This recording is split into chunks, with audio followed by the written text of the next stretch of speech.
love animation. It's a truly magical feeling medium within the realm of cinema. It's the art of taking something as simple as a drawing, a computer model, or a lump of clay, and using that as a way to create life. To me, that's just straight up magic, and I don't care if that's cheesy to say, it's how I feel.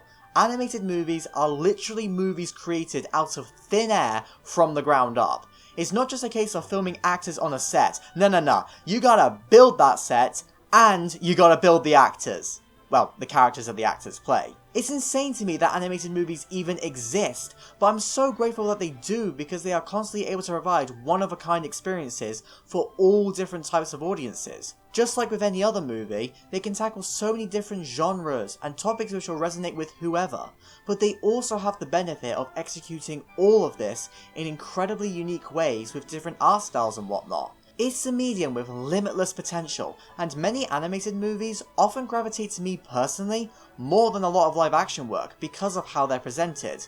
Although in saying that, I don't actually have a preference between animation and live action. I like both equally for different reasons. However, in spite of how amazing the medium of animation can be, it has a big problem. As I'm sure you all know, there are many people who will completely write off animated movies as being just for kids. In spite of all of the clear artistic merit that many animated movies present, it's oftentimes tainted in the minds of certain audience members because of the sheer volume of bad kids slop which just so happens to be animated. For every Toy Story movie, there's at least 3 Alpha and Omega movies. I mean, I obviously love Alpha and Omega, but that's besides the point. It's obviously not exactly high art. However, it's really not fair to judge the whole medium entirely because some films happen to be bad. But sadly, animation has and will remain to be disrespected for a long while because of the negatives associated with the medium. And this disrespect extends all the way to the Academy Awards. The Oscar for Best Animated Feature is a complete joke.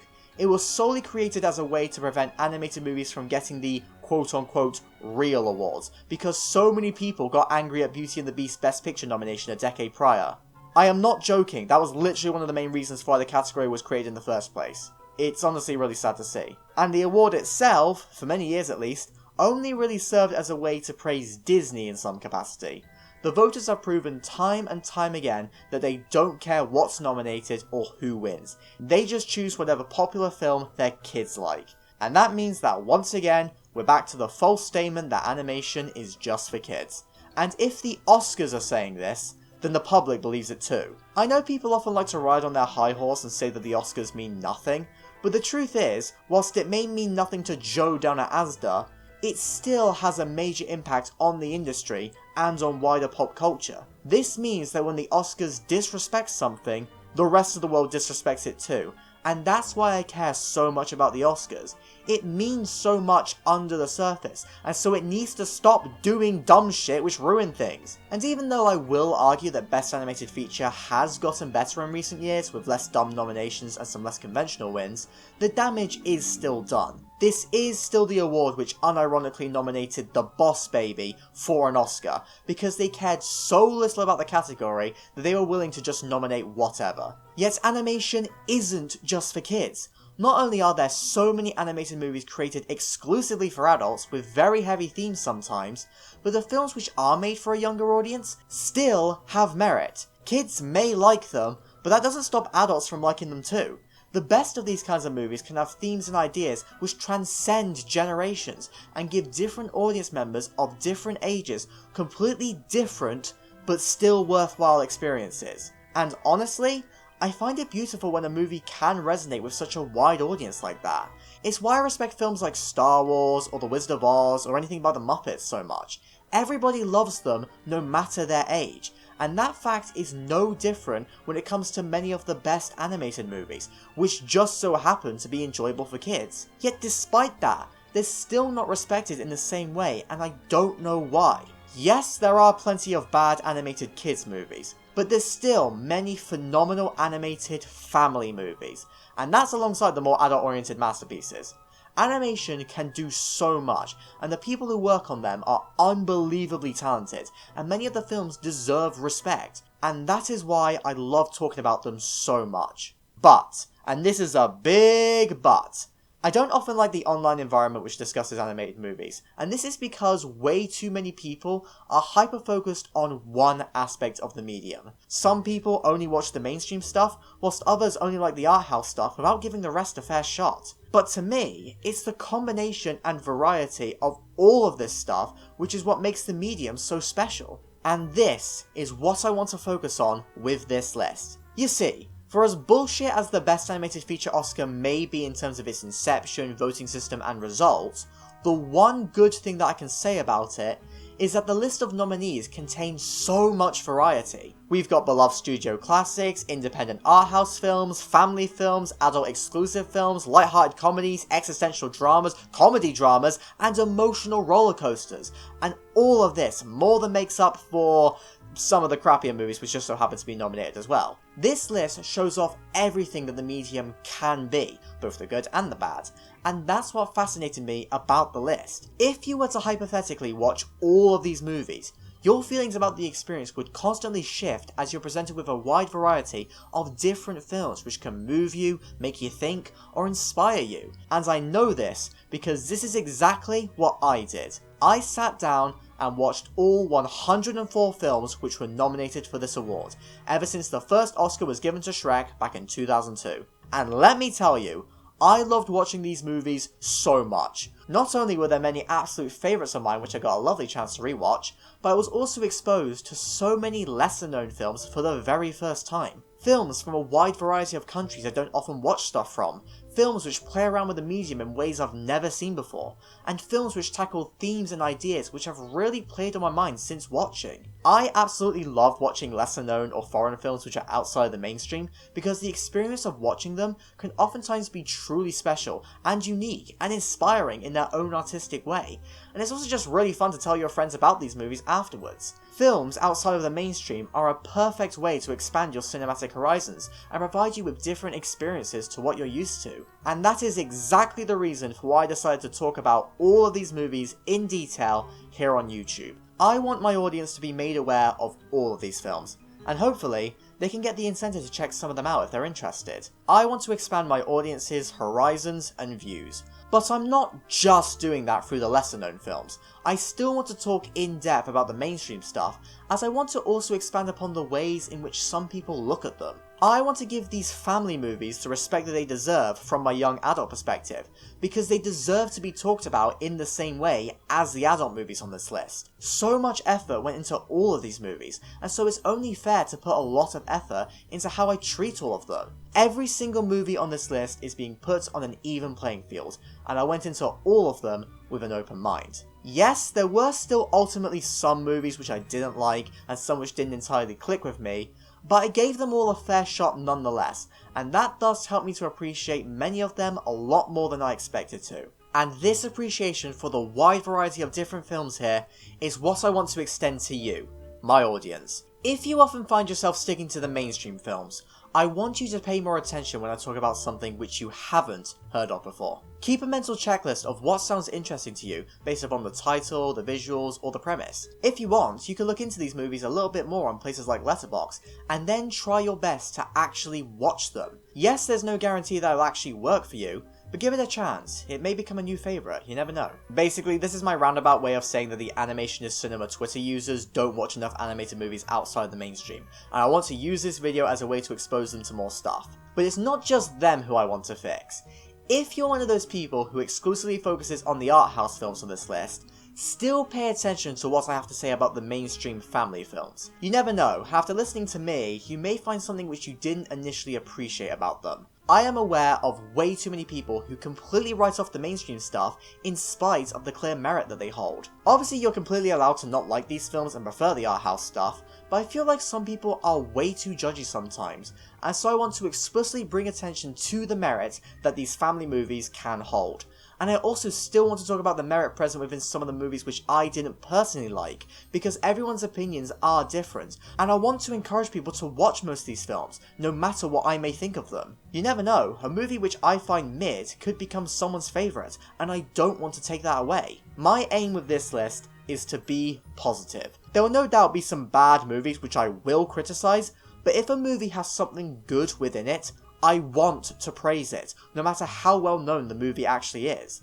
And this is the reason for why this list is so long. I am going into full detail for all of these movies in order to give them the time of day that they deserve, because art deserves my full attention. And with all of that being said, let's actually talk about the films themselves. Now, this list is being laid out as a ranking, but to be honest, I only did it like that because I just find it fun to rank things. However, the rankings themselves honestly mean nothing. It's just meant to be a fun way for me to express my personal opinions, but it is still just my opinion. So long as you're fair and respectful, you can like what you like and dislike what you dislike. This list doesn't change anything. Furthermore, this list is entirely subjective to me personally, which means that films which connected with me more on a personal level will rank higher than less impactful movies which may still have more quality moments. Please remember this. This ranking is all subjective and silly. Don't take any of my opinions seriously. Don't be a Twitter user and hate on me for my opinions. You're all better than that.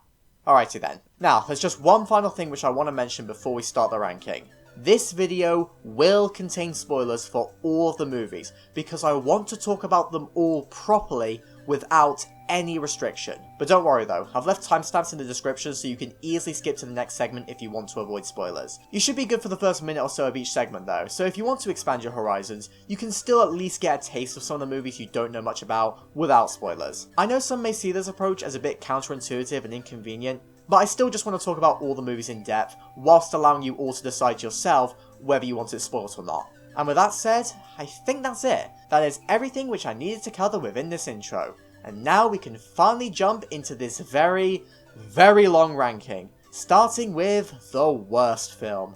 Oh boy. Thankfully there aren't that many movies which I dislike from this ranking, but there is still some shit which we will obviously have to get through first. And the worst film from this entire list, for me at least, is this. This, Jen, is the internet. Yeah, you can probably guess what it is based off of the transition clip. Look, I was going to build up some suspense for what the worst film on this list was going to be, but it was a lot more important for me to reference one of the funniest jokes in the IT crowd. Like, I just couldn't not do that, okay? But yes, if you couldn't figure it out, Ralph Breaks the Internet tanks this list. Yes, I prefer the likes of The Boss Baby to this movie, and it's honestly not even close.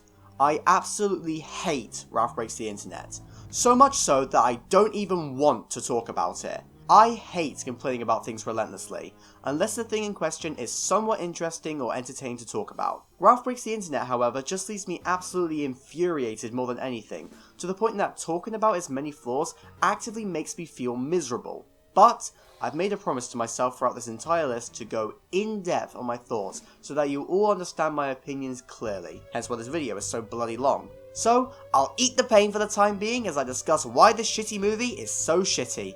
Even if you probably already know why, but fuck it, I'm saying it again.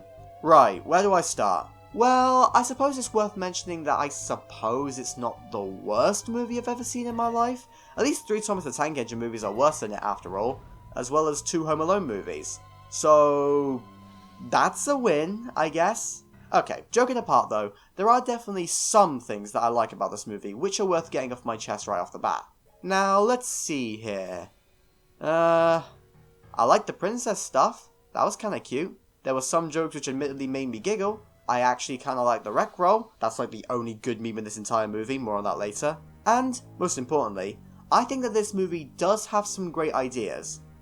On paper, Ralph and Vanellope both learn over the course of this film that it is okay for friends to have different goals in life and to drift apart as a result of that fact. Ralph likes everything just how it is, whilst Vanellope wants something a bit bigger and more exciting, which is why she goes on to join Slaughter Race. By the end of the film, the pair are apart from one another, which thus allows them to enjoy their own passions, even if it is separated. It's hard for them to part ways, but they learn to be okay with it for the sake of the other person.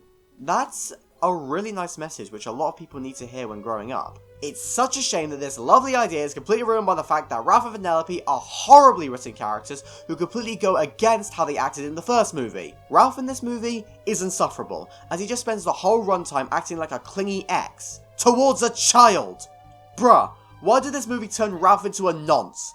I get that the film is trying to show Ralph's flaws and how he needs to overcome his insecurities and part ways with his best friend and everything, but it executes this idea in the worst way imaginable, to the point that I don't feel sympathy for Ralph at all. He's too unlikable and creepy for me to care about how he changes as a character. And Vanellope isn't much better, as she is way too selfish. She wants a new experience in life, but she doesn't take into account her place in the game, and so is directly responsible for Sugar Rush getting unplugged. And the reason for why this plot detail is so bad in particular is because she never gets any retribution for it. At least Ralph is called out for his shitty behaviour, but Vanellope isn't, which just leaves a bad taste in my mouth as a result. So, as a result of all of this, a nice message was ruined by stupid, selfish characters who I wanted to see punished for their actions. This would be bad enough for any movie, but it's made even worse here because it ruins characters who I absolutely love. Spoilers for later on this list, but the original Wreck-It Ralph is a certified banger. I absolutely love it, and a major reason as to why is thanks to the characters. I have a great level of sympathy towards both Ralph and Vanellope for a variety of reasons, and even though they both make mistakes, I want to see them overcome their trials and tribulations. Here though, Ralph went from being a somewhat relatable and normal outcast character who appreciates who he is by the end of the first movie, to an over-the-top baby who can't seem to function properly on his own. Meanwhile, Vanellope went from a slightly cheeky but enjoyable character who overcomes all the shit that has been thrown away, to a selfish brat who disregards all that she has in favour of her own selfish goals. As I said, the ideas were fine on paper, and Vanellope's goal would be reasonable and fair if her actions beforehand didn't make it seem like she didn't deserve to fulfill her goal. So yeah, the main characters both suck. And as for the side characters, what the hell happened to Felix and Calhoun? I loved them too in the original. Why were they virtually cut out of this movie? I'll tell you why. Because this movie needed more room for internet pandering and quote-unquote funny moments. A movie which derails beloved characters is bad enough, but then you add on these gross advertisements on top of that, and it just becomes even worse. Yes, I am now going to be talking about the internet stuff, because it's the thing which cements this film's placement at the bottom of this list. First of all, surprise surprise, a movie all about trending topics made back in 2018 is incredibly dated by modern standards. I mean, for starters, Fortnite! Remember that? Oh yeah, flossing was a thing, wasn't it? I'm glad I'm reminded of this thing that I did not care much about at all. Ah yes, the screaming goat meme. Why is Disney so obsessed with the screaming goats? That's my favourite meme to chuckle at alongside Giganta Knuckles. If you cringe when I mention that last thing, you just prove my point in regards to how much internet humour ages badly. Dated memes are cringy. That's the nature of the internet. Memes die, and movies which reference them feel dated.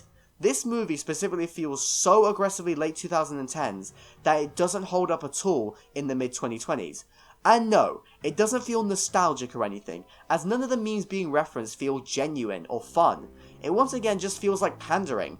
Throughout this entire movie, I could just hear Dizzy in the background screaming, "How do you do, fellow kids?" and it just makes me want to die. Now, if the film maybe satirized or did something interesting with these trends, or made up their own trends, then I wouldn't mind so much. But it doesn't do that. It's literally just, look, it's a trendy thing from the time this film was made. That's it. Now, I know I said I like the Wreck Roll despite that also being a meme reference, but the thing is, it's been around on the internet for so long that it won't feel dated by comparison, at least not for a long time. If the Rickroll meme ever does die, it will only feel as dated in the same way that films from the 90s or something feel dated because they reference things like VHSs. Like yeah, it does show its age, but it feels more like a nice time capsule rather than a pandering reference which takes you out of the immersion. The Rickroll feels like it belongs as a key part of internet culture, and if you like the meme, you'll find the joke funny, like I did. But the other meme references, meanwhile, are no different to all the dated 2000s references from those god-awful movies, like Disaster Movie. Don't watch Disaster Movie, worst mistake of my life. But back to this film, literally the only joke I can think of here which has actually aged well nowadays is the part where Ralph destroys Colleen Ballinger's internet. Let me tell ya, I cheered when that happened. Congratulations Ralph, you saved the children. That almost makes up for your naughty behaviour that I mentioned earlier. But the main problem with the internet stuff is the fact that it's not just dated, it's also kinda gross in a lot of ways. The movie spends way too much time acknowledging corporations and social media apps, which does nothing but essentially advertise them to the young audience.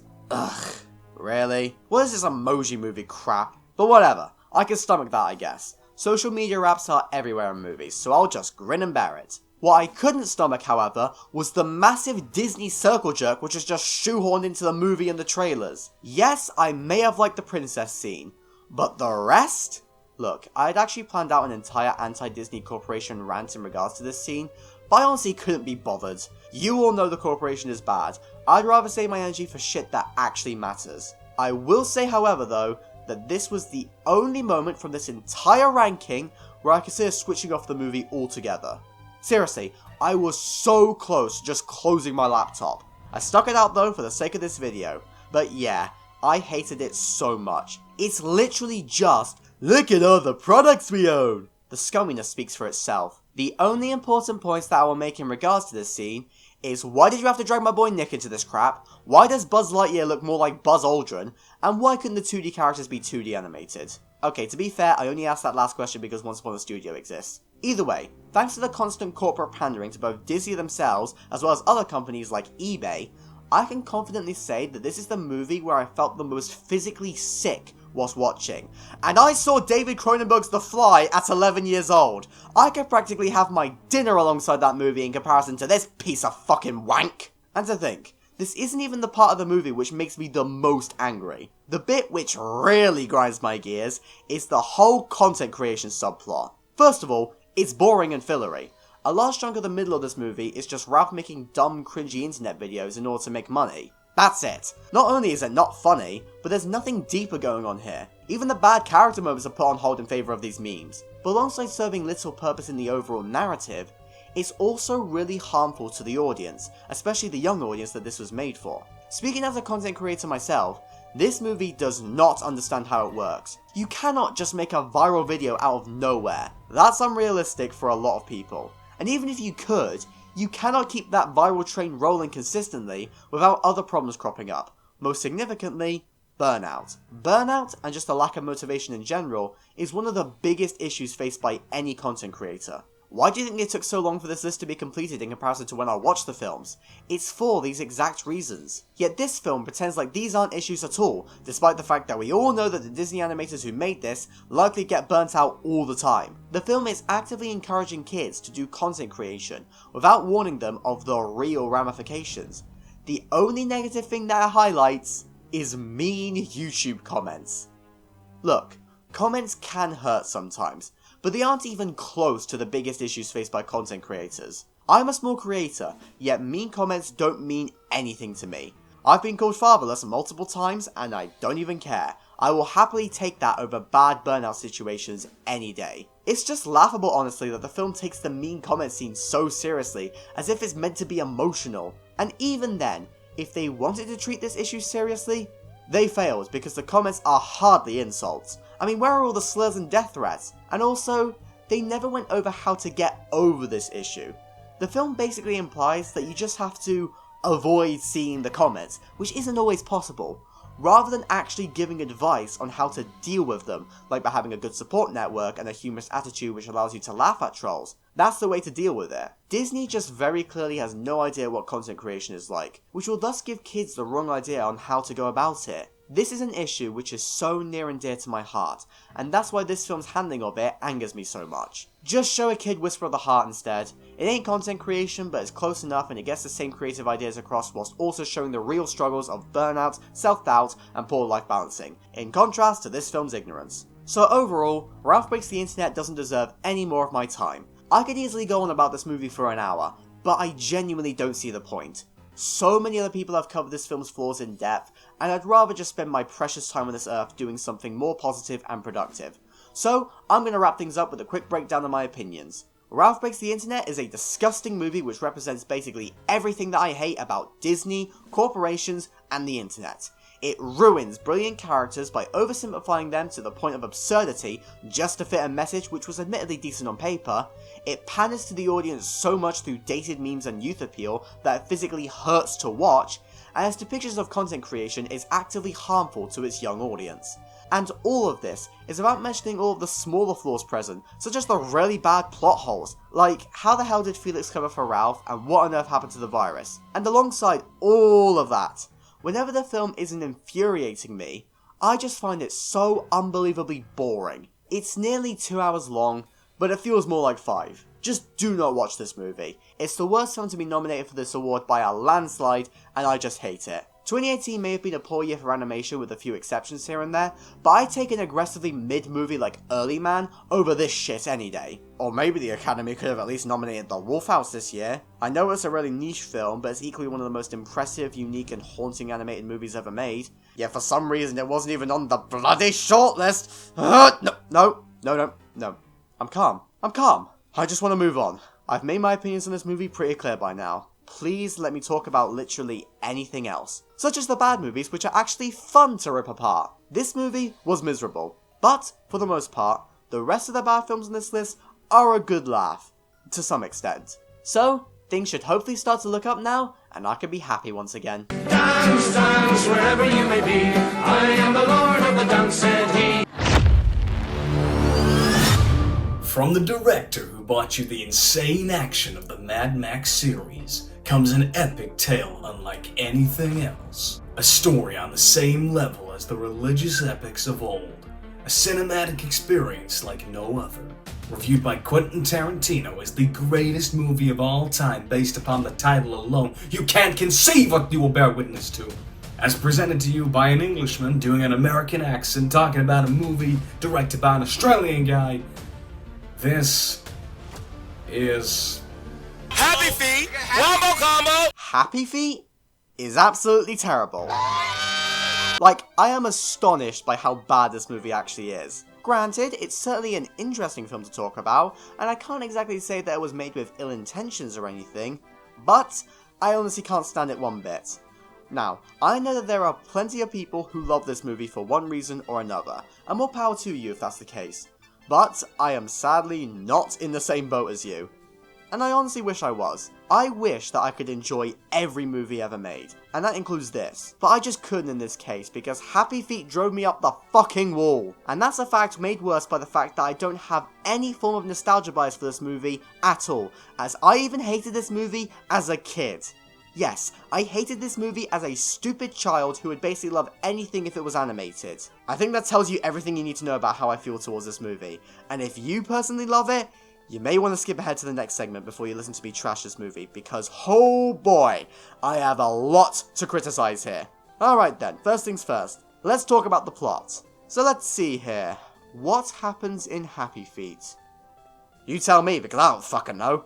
This movie just has no idea what it wants to be story-wise. There's like 3 different plot lines happening at the same time, but none of them fit together or naturally evolve over the runtime. The film often finds itself focusing on one thing, before soon dropping it and then looking at another completely unrelated thing, before then going back to the first thing. And then it introduces a new third thing before eventually going back to 1, then 2, then 3, then 2 again, then 1 and 3 at the same time, and by this point the Tarantino joke I made earlier makes even more sense, because this movie is exactly what you would get if Pulp Fiction was bad. You see, whilst Pulp Fiction has different plot points focused on different characters in a nice sequence of events, Happy Feet just jumps between different plot beats with the same characters, which thus makes the film feel messy. And what are these different plot beats, I hear you ask? Well, plot number 1 is a romance story between Mumble and whatever the lady penguin is called. I want to say her name was Gloria, but I'm not going to double check that fact because who the hell cares? The movie certainly doesn't care about a character after all. Either way, this plotline is nothing more than your generic animated romance story which you've seen everywhere by now, which thus means that it didn't really engage me much. Its only memorability comes from the fact that it is weirdly horny. Like, these penguins definitely want to bang each other based off of the dialogue present here, and it genuinely makes me squirm when I listen to it. I never expected Happy Feet, of all films, to end up on the list of the horniest movies I've ever seen, alongside Betty Blue, Poor Things, Babylon, The Wolf of Wall Street, and Alpha and Omega. George, should I be concerned by how much you clearly want these penguins to mate? Either way, this poor plot point is frequently halted by plot point number 2, which is all about how Mumble can't fit into society because he can't sing. Okay? Why were singing penguins chosen to be the mouthpiece to an allegory about societal expectations on a person? That's just weird.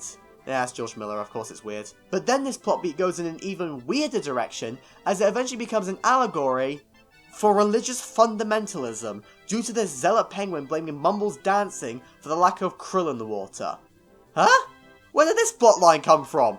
It's just so random and feels really forced in just to create conflict. Like, I get the message and I agree with what it's saying, but it's so half-baked in execution. I gotta say though, it was really funny to see this film attempt to tackle themes related to religious zealots punishing the innocent so soon after I personally watched The Passion of Joan of Arc.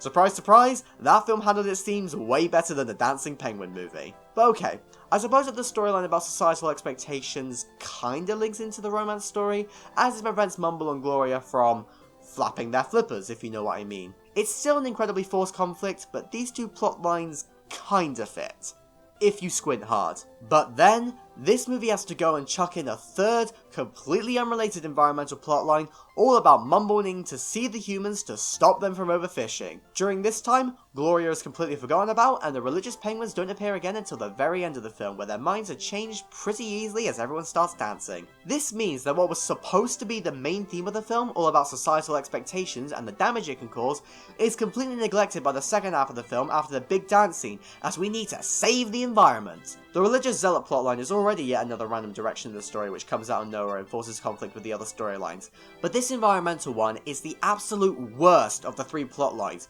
because it is resolved in quite possibly the single dumbest way imaginable. In the real world, Antarctica is at threat from various forms of human activity, most notably the overfishing of krill. Ironically enough, the krill featured in the second Happy Feet movie, rather than this one where it would make more sense. As a result of krill being removed from the ocean, the whole Antarctic food chain has been affected, and that, on top of the pre-existing fishing and whaling present in the Southern Ocean, has led to many animals like penguins to suffer as a result of humans. This is a very real issue which is worth showing within a film. But instead of taking these issues seriously, this movie about the dancing penguins decides to resolve itself by having Mumble go mad in the enclosure before eventually dancing for TikTok views. And this somehow convinces the entire world to agree on protecting the waters around Antarctica because there's some boogieing penguins. That's so unrealistic that is actively irresponsible and gives the wrong message. Yes, there are rules out in place to try and protect Antarctica, but they're not the best or most practical rules, particularly in regards to the fishing. Many countries in Southeast Asia use krill for medicines and whatnot, which means that in real life, they wouldn't exactly be interested in cutting down this lucrative business, even if there were dancing penguins. It's just not practical for them. It's an unsustainable practice, no doubt, but geopolitics is complicated, and there's many different sides which you have to take into account when discussing it. Trust me, I know, as I had to write about Antarctica in my Geography A-level. I learned all about overfishing and whatnot, which thus means that I am an expert on the topic, and so I know exactly what I'm talking about whilst critiquing this dancing penguin movie. I ended up getting a C grade on my Geography A-level overall, so like I said, I'm an expert on the complications of the geopolitics of Antarctica. But Happy Feet just pretends that these important issues don't exist, and instead tells a stupid story which is way too oversimplistic to the point that it's kind of harmful in the way. It's well intentioned, no doubt, but it's still too dumb to take seriously. This is genuinely Orphan 55 levels of bad environmental messaging. Maybe I'm overreacting when saying all of this, but it just really rubbed me the wrong way, to be honest, and the fact that it feels more shoehorned into this story is even worse. It feels like this film wanted to be nothing more than a story about fitting in, but some environmental bollocks had to be chucked in just to force audience to think about something as the credits rolled. Honestly, in a really strange way, this movie feels Oscar baity. Now, I know that this wasn't the intention, as George Miller clearly isn't obsessed with the Oscars in the same vein as someone like Bradley Cooper. I mean, the man makes car chase movies for a living, not prestigious Oscar baity dramas, even if Fury Road was a Best Picture nom. Either way, what I'm trying to say is that I know that George didn't make Happy Feet to win the Best Animated Feature Oscar, but the film still gives me the same vibe as other awards darlings, because it's got so many themes which, on the surface, seem deep. However, they're not deep at all, and are instead very base level and more so shoehorned in. They are there just because. It's only deep in the same way that a swimming pool is deep in comparison to a paddling pool. Yet the ocean still exists. We all know that the academies don't watch the movies they nominate, especially with this award, so they probably just saw that Happy Feet had mildly interesting themes and thus gave it the Oscar without looking at how they are implemented. At least, that's my headcanon, because I don't think that this film or its messages were good at all. Now, some of you who haven't seen this film might be thinking to yourself that Happy Feet doesn't actually sound that bad.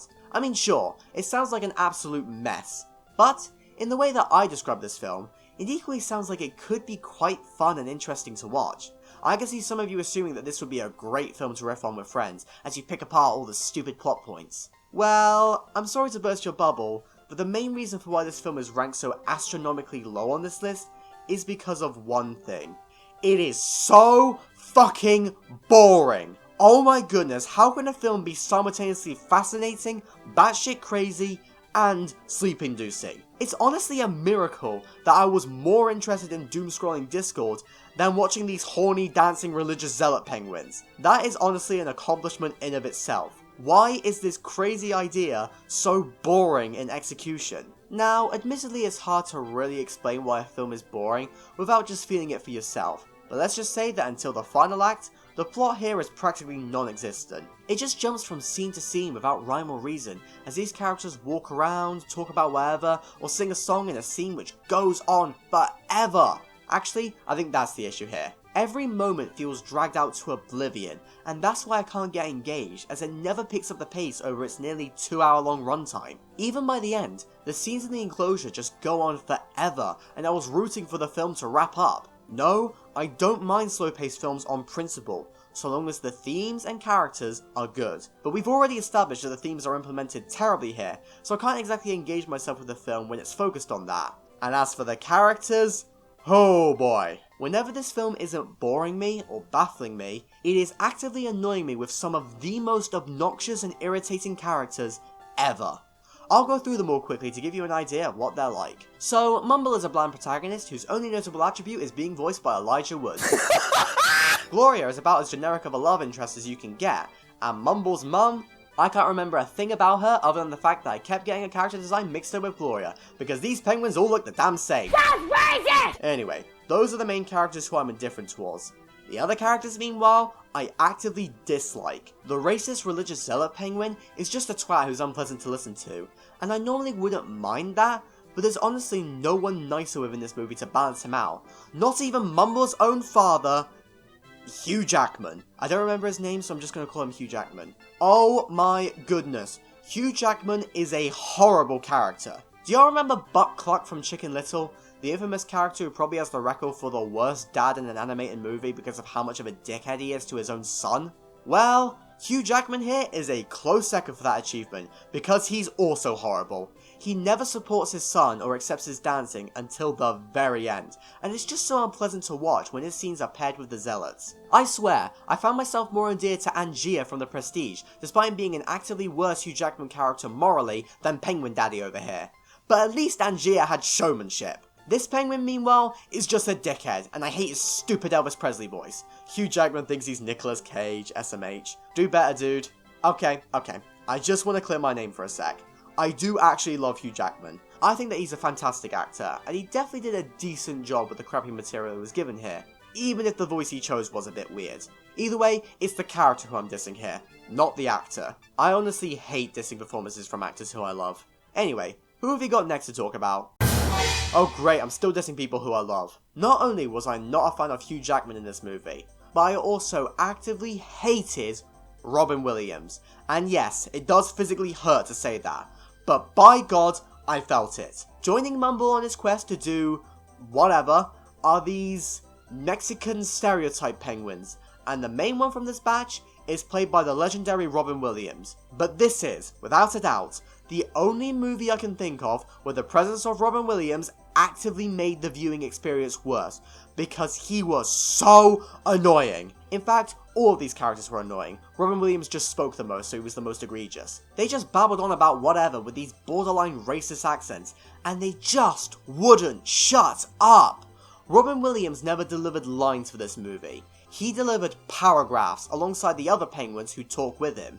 And combining the kinda racist accents with the insane prominence of them, as well as the fact that nothing being said from their beaks was actually funny, then you've got my pick for the most annoying comic relief sidekicks from any animated movie that I've seen. At least other movies only have one annoying character, not multiple who I feel bad for dissing because Robin Williams is the human race's greatest accomplishment. Okay, to be fair once again, Robin's performance was only bad because of the script.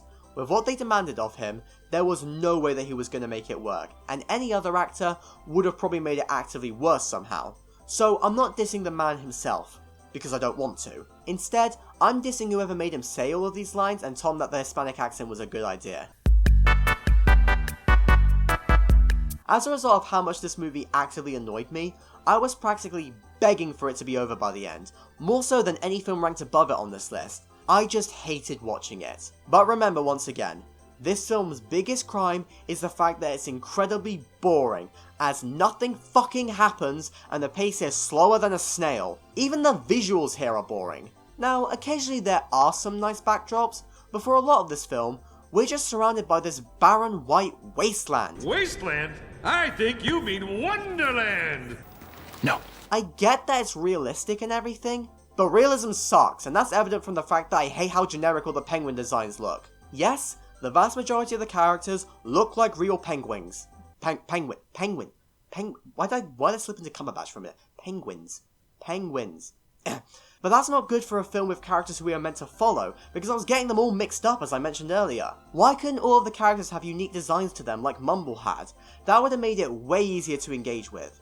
God, I can't believe that I'm about to use this movie as a positive example, but even Alpha and Omega had unique character designs for the wolves. Now yes, they did go a bit overboard in some aspects of the designs, but at least I still know who's who. Generally speaking though, I don't want to necessarily say that the animation here is awful, but it's definitely flawed thanks to its over-reliance on realism at the expense of unique character designs, and it has definitely dated in some parts. I mean, just look at that sea lion. That is the most terrifying thing I have ever seen in my life. Halloween is not a scary movie in my opinion, but it would be if this thing was chasing around Laurie instead of Mike Myers. To be fair though, whilst the animation is dated and not particularly great, it is still quite novel to see a film on this list which uses motion capture throughout, seeing as mocap has now been banned from this category. Blame Avatar for that. It doesn't make this film better by any means though, it's just an interesting observation that I have. So overall, I honestly can't stand Happy Feet. It's a complete mess of a film which doesn't know what it wants to focus on,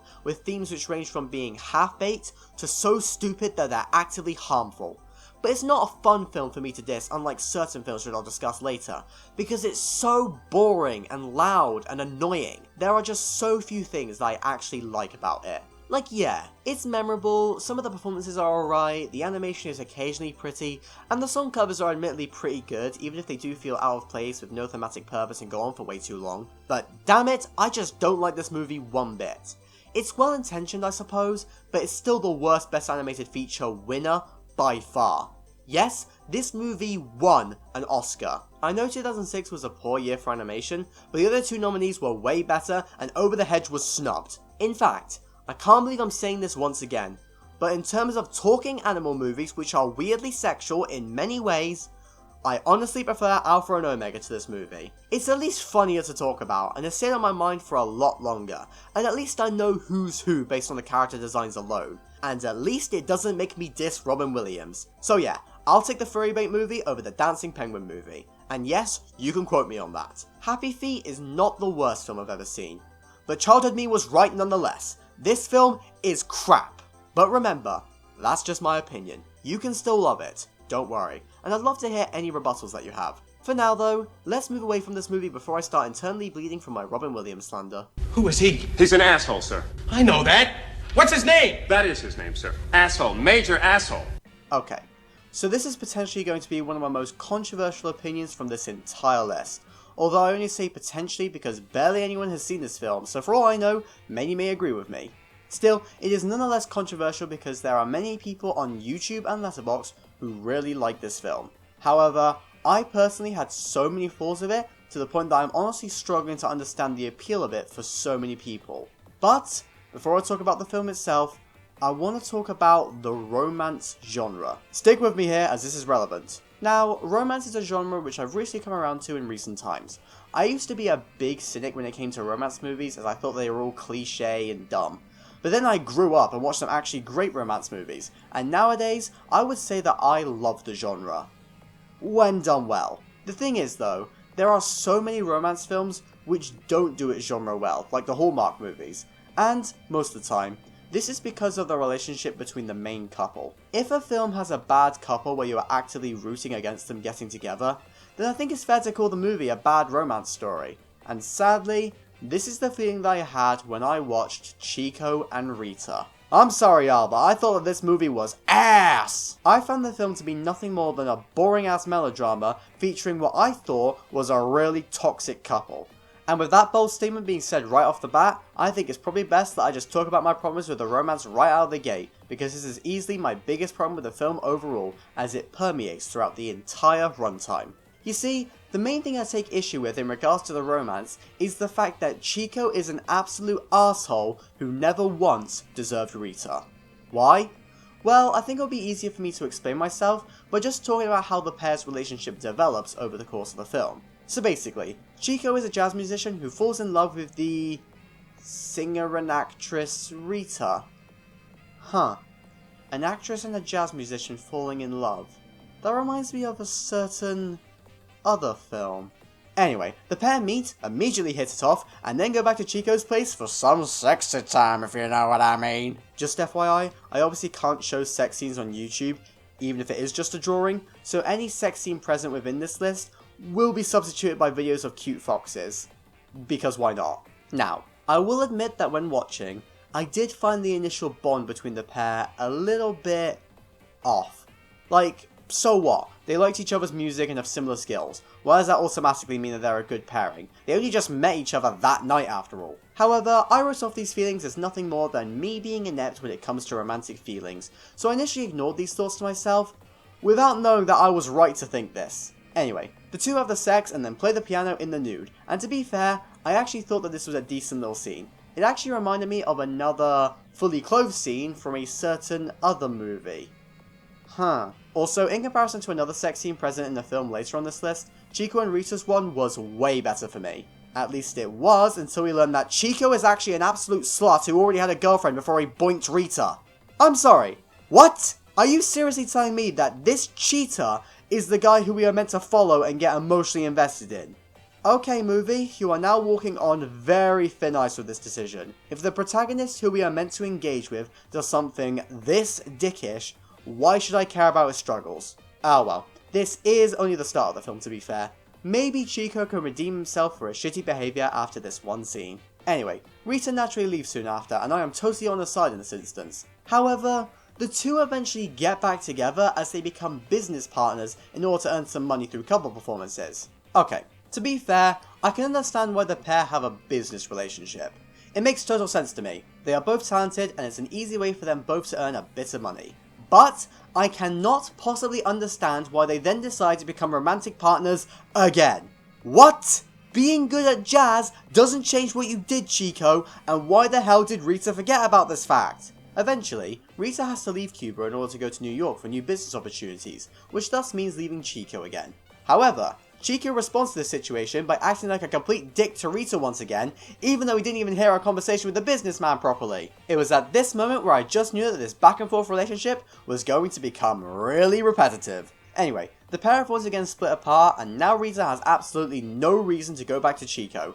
Any normal person in Chico's shoes would accept these circumstances and move on with their life. But not Chico! Instead, he is still an absolute simp, and so he ends up going to New York and, I kid you not, sneaks into Rita's dressing room in order to write, "I wanted to kiss you again," on the mirror before hiding in the room until she comes back.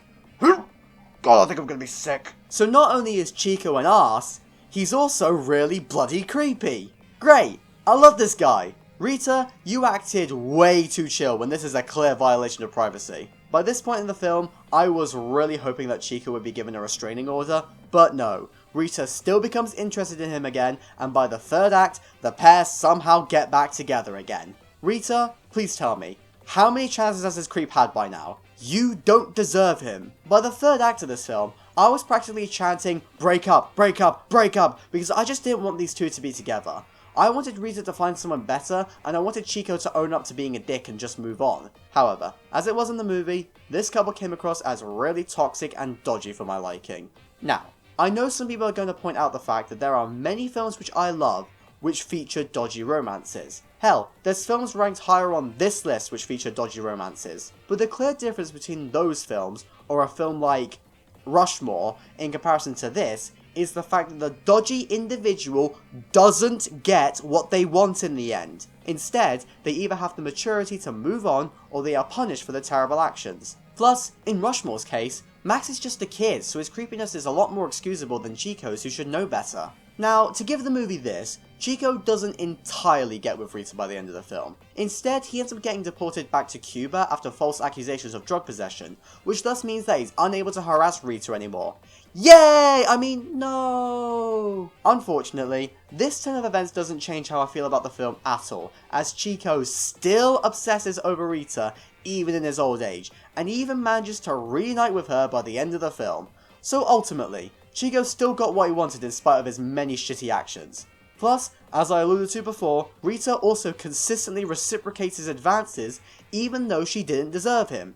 So no, this movie doesn't feel like it's intentionally trying to tell a story about a bad romance, and is instead trying to make you feel sad that a quote-unquote good romance was unjustly ended. Yet, for me, I was actually pretty satisfied by the end, as the toxic couple was over. Until they reunited, and by that point the movie just left a seriously bad taste in my mouth. This icky feeling I had by the end is honestly the main reason for why I dislike this film so much. In saying that though, I did find it kind of funny that I watched this film the day after I saw a very similar film. Wim Wenders' Paris, Texas. This was funny to me because Chico and Rita is actually the exact kind of film that Paris, Texas haters think that film is like. Spoilers for Paris, Texas, by the way. Skip here if need be, as I'm going to be using it as a point of comparison. Alright? Basically, there's a pretty bad faith argument against Paris, Texas, which says that the film is bad because the protagonist, Travis, is an abusive asshole. But that's kind of the point of the movie. The whole point of the phone call scene between Travis and his wife is the fact that Travis is confessing to all of his wrongdoings and admitting that he was wrong for what he did. He explains his reasonings, but at the same time, he doesn't expect forgiveness. Instead, he lives in constant regret, which is why he wandered through the desert for 3 years after his wife ran away, as he felt like he couldn't possibly return to society. And then by the end of the film, he ends up leaving society again. He went back to his wife so he could reunite her with their son, which was a noble thing to do, but he nonetheless left again because he felt like he didn't deserve to go back with her because of his past actions. Travis lives in regret over his actions, but has equally accepted his punishment. Meanwhile, Chico is sad that he can't see Rita anymore, but he doesn't really feel remorseful for his actions even by the end of the film, mostly because it wasn't his actions which put the couple apart in the end, but rather just unfortunate circumstances. As a result of everything related to Chico's actions, I just found the film incredibly unpleasant to watch, to be honest. So yeah, it's pretty clear that I thought that the romance here was terrible. But surely there's some other stuff in this film to talk about, right? No, there isn't. There really is nothing else to properly latch onto within this film outside the main romance. This is especially a problem throughout the middle of the film, as it seriously feels like nothing happens for large stretches of the runtime. I mean, I suppose there's this random plotline in the middle which emerges after Chico and Rita split apart again, where this gangster musician guy tags along with Chico and his mate for a few scenes. However, I don't know who this guy is, and I don't really care about him. Whatever, it's way better than watching a creepy Chico harass a girl. But then this plotline is completely abandoned after like 10 minutes or so, after some other rando shoots the musician. Okay, am I really expected to care about this? Because I don't. I especially don't care, because, after the musician dies, he is completely forgotten about for the rest of the film. So, that was just a massive waste of my time then, wasn't it? To be honest, so many parts of this film felt really half-baked for me, and the most egregious example of this is shown through its race themes. It's apparent that this film wanted to comment on racism in 1940s America, but this is barely shown to the audience outside of like 2 scenes, and is instead only ever told to the audience in a rather clunky way. By the end of the film, Rita gets fired from acting after she delivers a big speech all about racial injustice, and, to give credit where it's due, the speech is pretty good.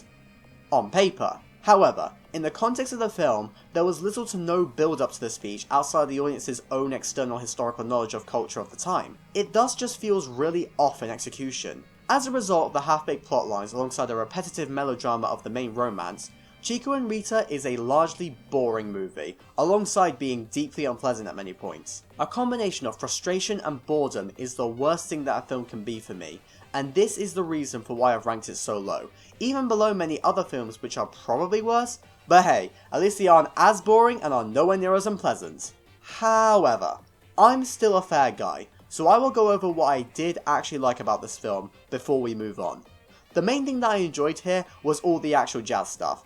I like jazz music, so I naturally enjoyed hearing it over the course of the runtime, and any scene which focused on Chico just playing music was great. I'll also admit that I did actually like some of the random half-baked plot beats present throughout the film.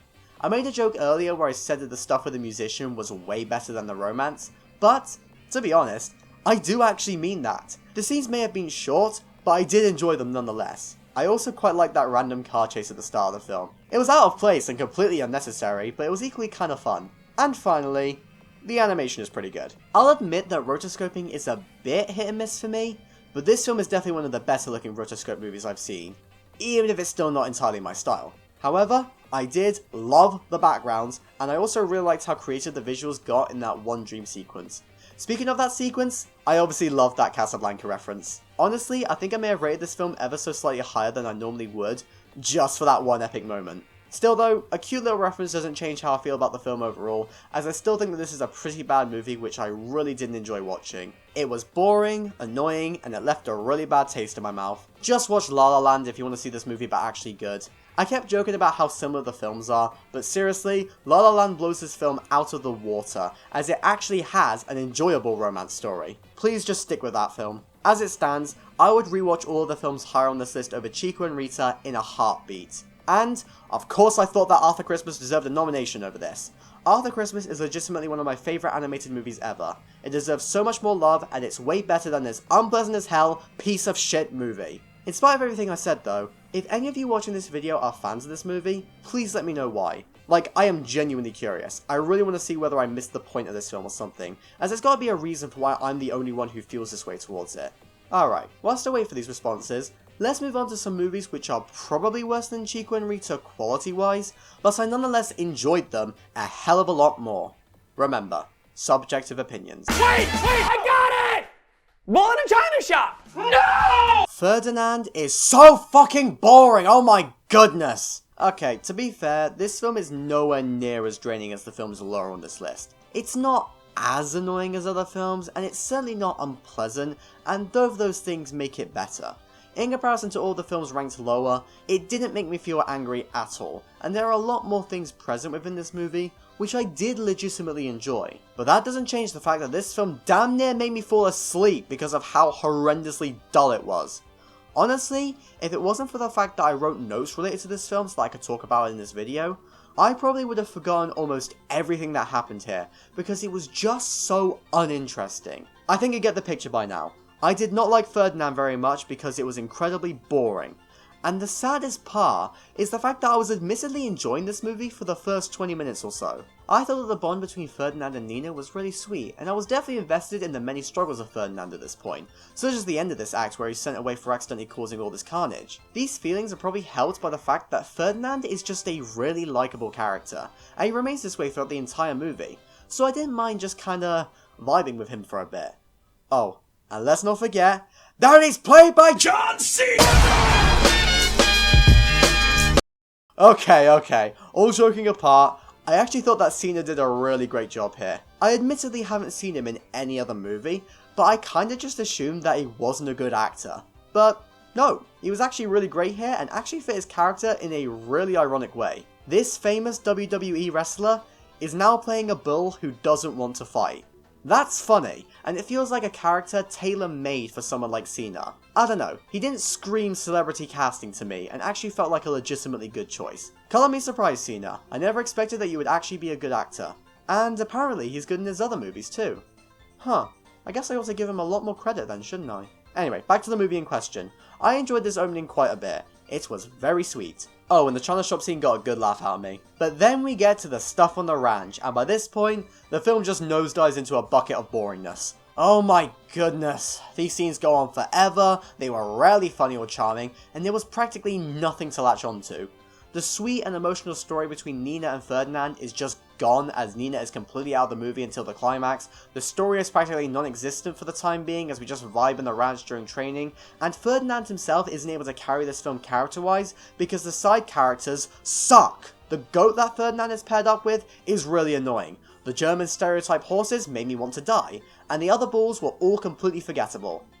Aside from the David Tennant ball, he was pretty epic. Admittedly, I only really liked him because I love David Tennant as both an actor and a person, but still, he gave me the most enjoyment during this part of the movie, so that's something. Also, please tell me that this was an intentional but subtle Doctor Who reference from him. I'm a fool, not a doctor! But yeah, aside from Tennant and Cena, I didn't really have anything that I enjoyed watching during these middle scenes, and I swear I was checking my phone throughout half of it because my non-existent emails were a lot more interesting than whatever was going on here. I only ever go on my phone during a movie whenever I'm bored. It's not something I do regularly. Therefore, this just shows that this film was rough to get through. Although, I will fully admit, I did love that terrible dance scene in the middle of the film between the German stereotype horses and the bulls. It was one of the most cringy scenes for this entire list to not come from Ralph Breaks the Internet, but I honestly kinda loved it. I was so bored by this point in the film that I welcomed something absolutely terrible, because at least it was memorable and somewhat entertaining. The bar was set so low that I ended up cheering when the horses dabbed. I'm not even joking. The pure cringe of this moment was better than the boredom I was feeling. Also, can I just say, I was mentally prepared for the dabbing scene before watching this film, as I saw this image beforehand, which thus meant that I could handle what was being shown. However, I was not at all prepared for one of the horses saying, "I've fallen and I can't giddy up!" But after that epic scene of terrible proportions, we're back to the boredom as random stuff happens. Don't ask me what happened during this part though, as I've forgotten because I didn't write down any notes about it. I was probably too busy at that time using my phone to check more important things, like whatever films were popular on Letterboxd on the day I watched this. My interest in this movie only peaked again during that batshit insane big city car chase. That was admittedly pretty fun to be fair. But by this point in the film, I was desperate for it to end because I could only take so much boredom. But then it just kept on going. Ugh. Why is this movie so damn long? Killers of the Flower Moon felt shorter.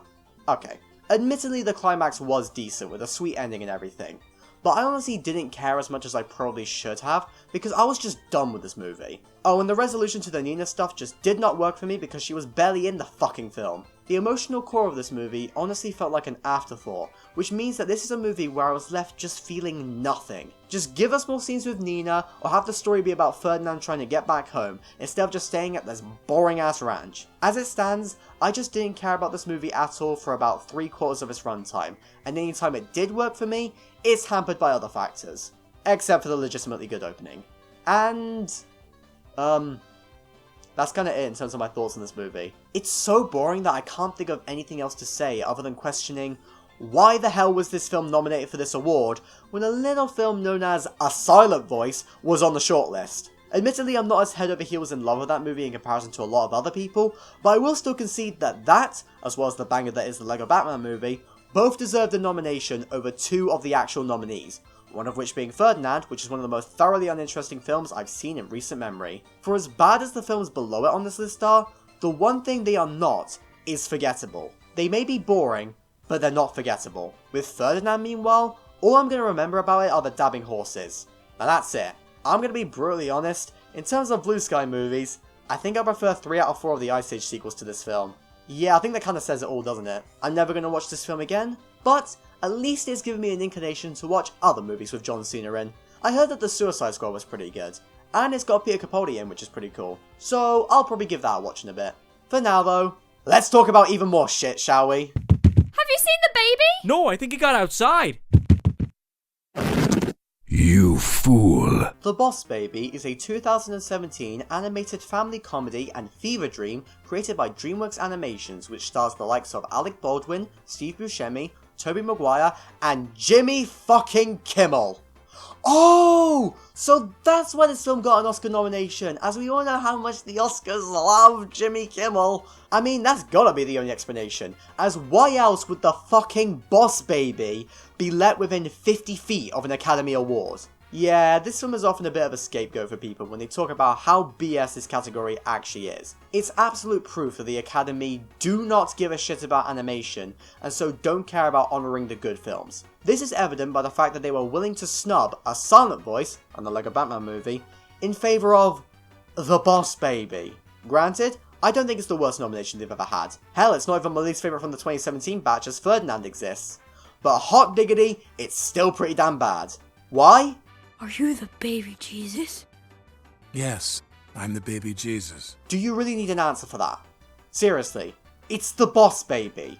Do you want me to sit here and give you an hour-long critical analysis about why The Boss Baby is a bad film? Is that really necessary? Oh wow, this movie made for babies with bad jokes, overly simplistic animation, and some of the worst world building I've ever seen is a bad movie? What a concept! Real talk though, the world building is seriously whack here. Like, how does pregnancy work? The mum is very clearly pregnant in this shot, yet that's surely not the case because babyco. Am I missing something crucial in the lore? Like does the TV show explain this? Is The Boss Baby the universe where they figured out asexual reproduction? If so, can I join? But in all seriousness, what do you want me to say? I have nothing analytical here. I'd rather see my energy for a movie which isn't The Boss Baby. Although, whilst I don't really need to say why this film is bad, I suppose it's worth spending my time here explaining why it's ranked so highly on this list. Why is this terrible movie better than the likes of Happy Feet or Chico and Rita? Well, there's a very simple answer for that. It makes me laugh. Yeah, for me personally, this movie absolutely tilts more into being so bad that it's good. Like, it's got so many issues and is unbelievably dumb, but that's kinda why I love it. It's batshit insane and kinda traumatizing, but it's equally entertaining in how ridiculous it is. In every single scene, I was fascinated by what I was watching, and I couldn't wait to see what would come next. This movie did not anger me, nor did it leave me bored and begging for its end. Instead, I was thoroughly entertained by what I was watching. Until the ending, which went on for a bit and was actually kinda boring. But still, I'd much rather rewatch this than Ferdinand, especially if I have a few drinks with the homies. I may have severe brain rot when it comes to this movie, which thus helps me to laugh at it, but at least that's still a reaction to the film. And, alongside my ironic enjoyment, I do actually have some legitimate positives with this movie. I'm gonna be honest, 1 in every 20 jokes did make me laugh unironically, which was quite surprising I felt. Not to mention, Jimmy Kimmel was not as horrendous as I assumed he'd be, and the animation, whilst quite grossly overlit most of the time, does actually have some creative flair to it, like with the imagination sequences. Like, this is solid art direction right here. It reminded me that this is, in fact, a DreamWorks movie, and not a movie from some crappier studio. Seriously, DreamWorks, why do you break my heart like this? I love you so much, can you please stop making crap? And the final positive that I have in regards to this movie is the fact that Hans Zimmer's score unironically goes so hard. Hans Zimmer is a name which you will be hearing a lot in this video. Trust me, he did the phenomenal score for so many movies, including many on this list. And he also did the Boss Baby OST, which I think is hysterical. I really want there to be a Hans Zimmer concert which goes from playing a gorgeous piece from Interstellar, before immediately following up with a banger from The Boss Baby. I need to see that. Also, this statement allows me to say this. In terms of bad movies where the best part of a movie is Hans Zimmer's score, The Boss Baby is still better than Rain Man. So yeah, that's kinda it for my opinions on The Boss Baby. It's a very bad movie which did not deserve a nomination in any way, shape or form.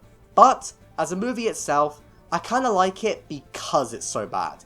It's a guilty pleasure for sure, as no one over the age of 4 would like it unironically, but it has some legitimately good parts to it, and it's certainly a lot more memorable, entertaining, and even pleasant than the films ranked below it. So no, this is not the worst nomination in my opinion, but I equally get why it's so infamous in the legacy of this category. And speaking of infamous nominations, as far back as I can remember, I always wanted to be a Shark! Shark Tale is a terrible film with unlikable characters, ugly animation, and really questionable morals. And it's also an absolute masterpiece. Yeah, this is once again a clear instance of a movie on this list being ironically enjoyable, which is the reason for why I rated it above certain other films such as The Unpleasant Chico and Rita. I can't help it man, this film is honestly hilarious to me.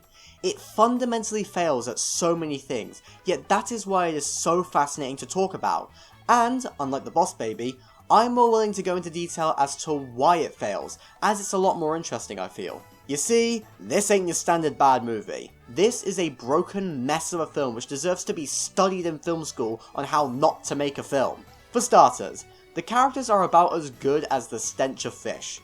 By that I mean they're terrible. Let's start with Oscar, who is quite possibly one of the most unlikable and obnoxious protagonists for any animated movie ever. I mean, he's a greedy, self-centered arsehole who's obsessed with making money and being the top of the chain to the point that he destroys his relationships with those around him due to his lies, ego, and a bit of horniness. Hey, wait a minute, that's literally just Jordan Belfort from The Wolf of Wall Street. A greedy, self-centered arsehole who's obsessed with making money and being the top of the chain to the point that he destroys his relationships with those around him due to his lies, ego, and a bit of horniness. Huh. What do you know? Wait. Hang on a sec. Mr. Sykes. Sykes was played by Martin Scorsese, and The Wolf of Wall Street came afterwards and was also directed by... Okay, I know I'm not the only one who's pointed out this Shark of Reef Street connection before, but now that I've seen the Scorsese masterpiece, I felt obligated to also make that little reference. Anyway, I'm getting a little bit ahead of myself in terms of Scorsese references, because trust me, I got loads. But for now, I'll maintain silence on that front as I go back to talking about Oscar. So yeah, all of those factors I just listed already make Oscar sound horrible, but that's not all of his crimes, would you believe it? I mean, for starters, he only got to see The Color of Money because he lied to everyone about killing a shark, and never faces any repercussions for his actions. Like, what? What's the message here? Lying is okay if you redeem yourself by the end and admit it? Sorry, it doesn't work like that. In the real world, Oscar would have likely been forced to depart from the mean streets of the reef. By that I mean he'd be in fish jail. With all the investments and stuff, he's committed mega fraud. His age of innocence should be over. And as for the personal damage he caused, he also bets away the pink pearl that Angie gave to him out of the kindness of her heart, yet she never gets mad at him for doing something so shitty. Oscar lost the money because his horse failed, and she doesn't seem to care about that fact. Normally, people get mad at someone for gambling away something valuable at a casino or something, but Angie just turns a blind eye. And the final problem with Oscar is the fact that he spends the whole movie acting so full of himself, and he's just generally so egotistical and obnoxious that I hated him even before the big lie. He was never a good fella, and that's why I hated him. And to make it worse, he never changes.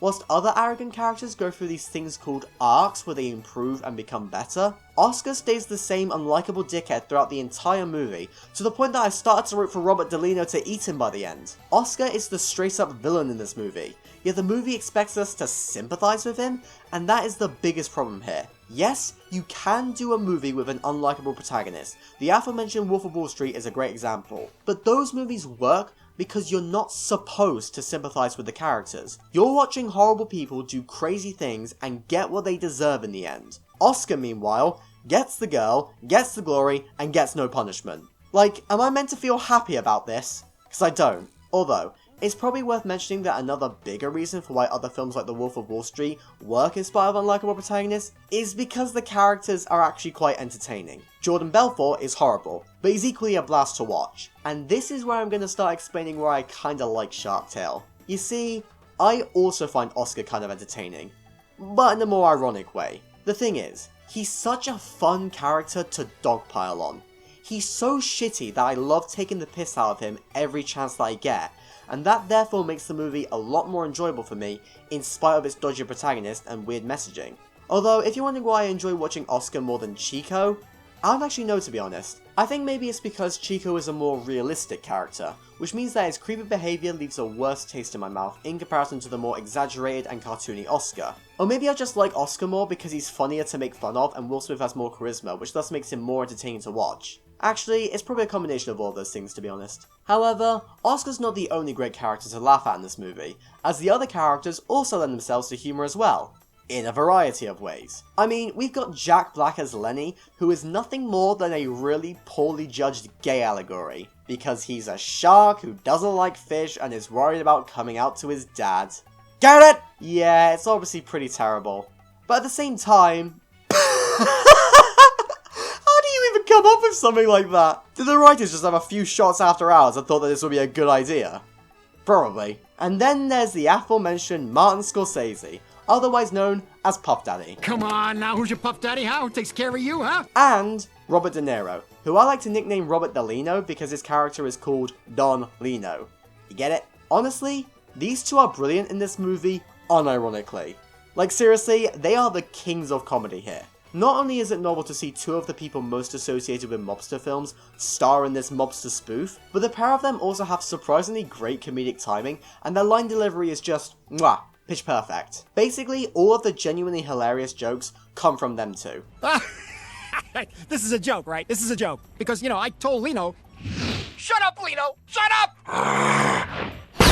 Yeah, the actors are honestly what make this movie so entertaining for me. For as bad as the movie may be, it honestly sounds like everyone is having fun with the material behind the microphone, and it really rubs off on me to the point that I'm having fun too. Everyone is hamming up every line to perfection, and it leads to the movie having so many laughs per minute, whilst also being insanely quotable. So much of this movie lives rent-free in my head, and I honestly couldn't be happier. However, there's also many other aspects of this movie which make it hilarious to me, such as with how aggressively early 2000s it is. The music not only shows us off well with such novel song choices as Car Wash, but this movie also uses many pop culture references which are so dated that they were probably around in the days of the Last Temptation of Christ. And alongside dated references, we've also got plenty of generally cringy ones which, whilst not dated, aren't very good either. I mean, we've got random quotes from Gladiator, A Few Good Men, and Jerry Maguire starring Renee Zellweger.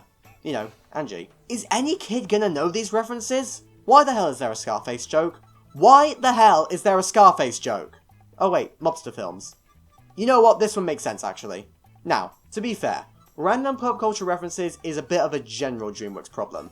I mean, what kid is going to watch Over the Hedge and recognise the reference to A Streetcar Named Desire? I know I certainly didn't for the longest time. In saying that though, DreamWorks movie references are actually a bit of a guilty pleasure for me, I'll admit. But the thing is with this movie, it's not just the dialogue which references random crap, as it's also the brands as well, which just feature a load of terrible fish puns. Look, I love a good pun, but this film really tests my tolerance of them.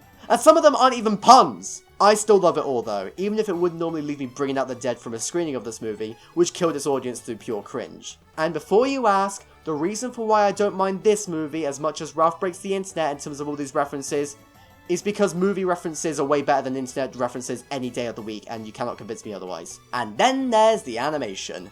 Just wow! This is one of the ugliest movies I have ever seen in my life. I don't think I need to explain why though. You have eyes, don't you? Well, for the sake of inclusivity, I'll still say it.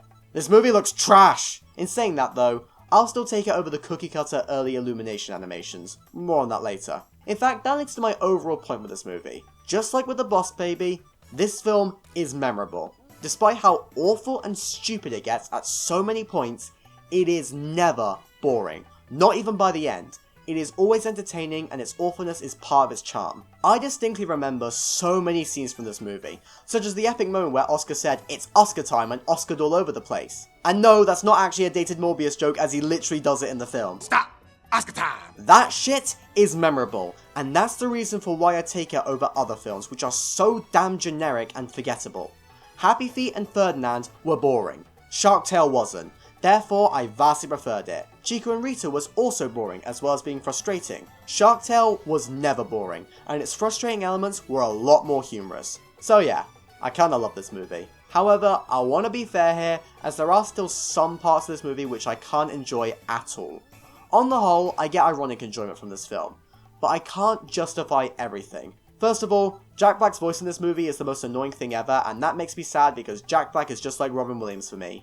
Even if I am more used to bad Jablinski films by now. Also, yeah, I suppose I am a little bit more critical of really bad messages if it's in a kids film, as they are a lot more impressionable. Please tell me no kid saw Oscar as a literally me Sigma male character. Please. Oh, who am I kidding? I compared him to Jordan Belfort for goodness sake.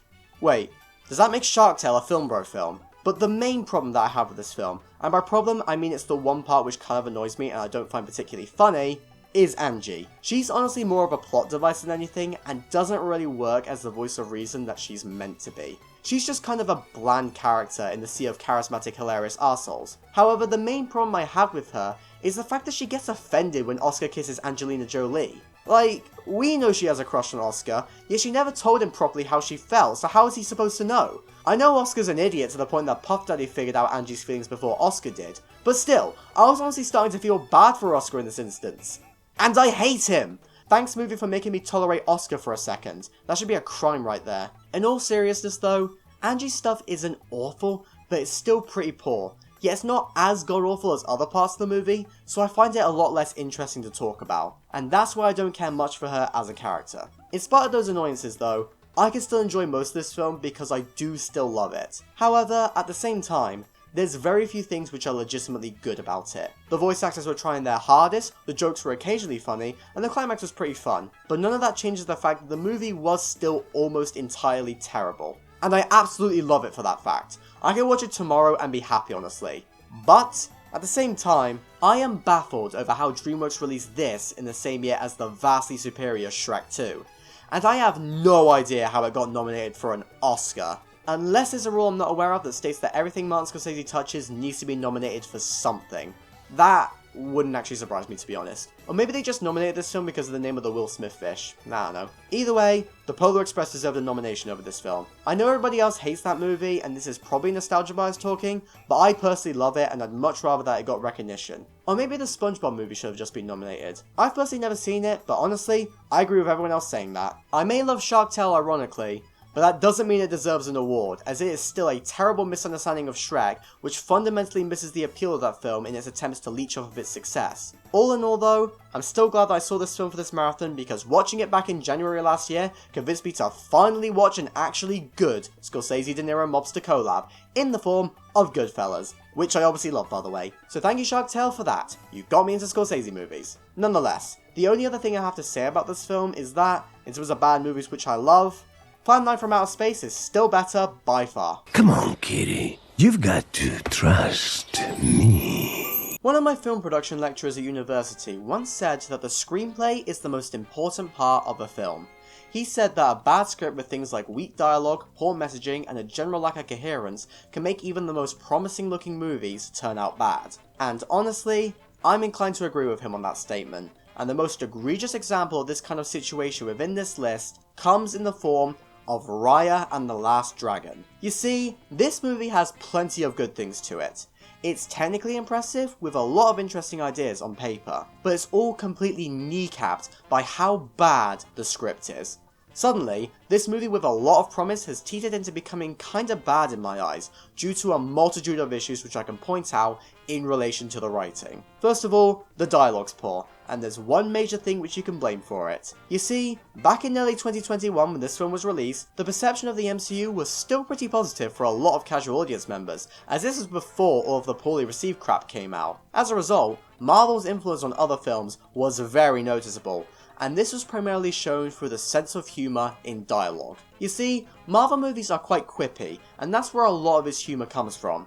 And while some people hate that style of humour, I personally don't mind it, so long as it's done well. Age of Ultron is kinda bad because of the quippy humour breaking the tone. Meanwhile, light-hearted movies like the Guardians trilogy thrive off of the quips and work really well as a result. Now, the reason for why I mention this is because Raya and the Last Dragon is very clearly influenced by the MCU, probably due to the fact that they're both Disney products, and that can be shown through its quips within the dialogue. But wow, they do not work here. This is entirely due to the fact that the quips just aren't funny, and are kinda, dare I say it, cringy. What can I say? Bling is my thing. I can see why people say that this movie sounded like a C-tier Marvel project at times. It's just kind of annoying. And speaking of annoying, there's the character of Sisu, who is an infamously annoying character whose annoyingness entirely comes down to how she's written. This movie is clearly trying so desperately to recapture the same magic as the Robin Williams genie from Aladdin. God, that's the third Robin Williams reference I've made in this video so far, Jesus Christ.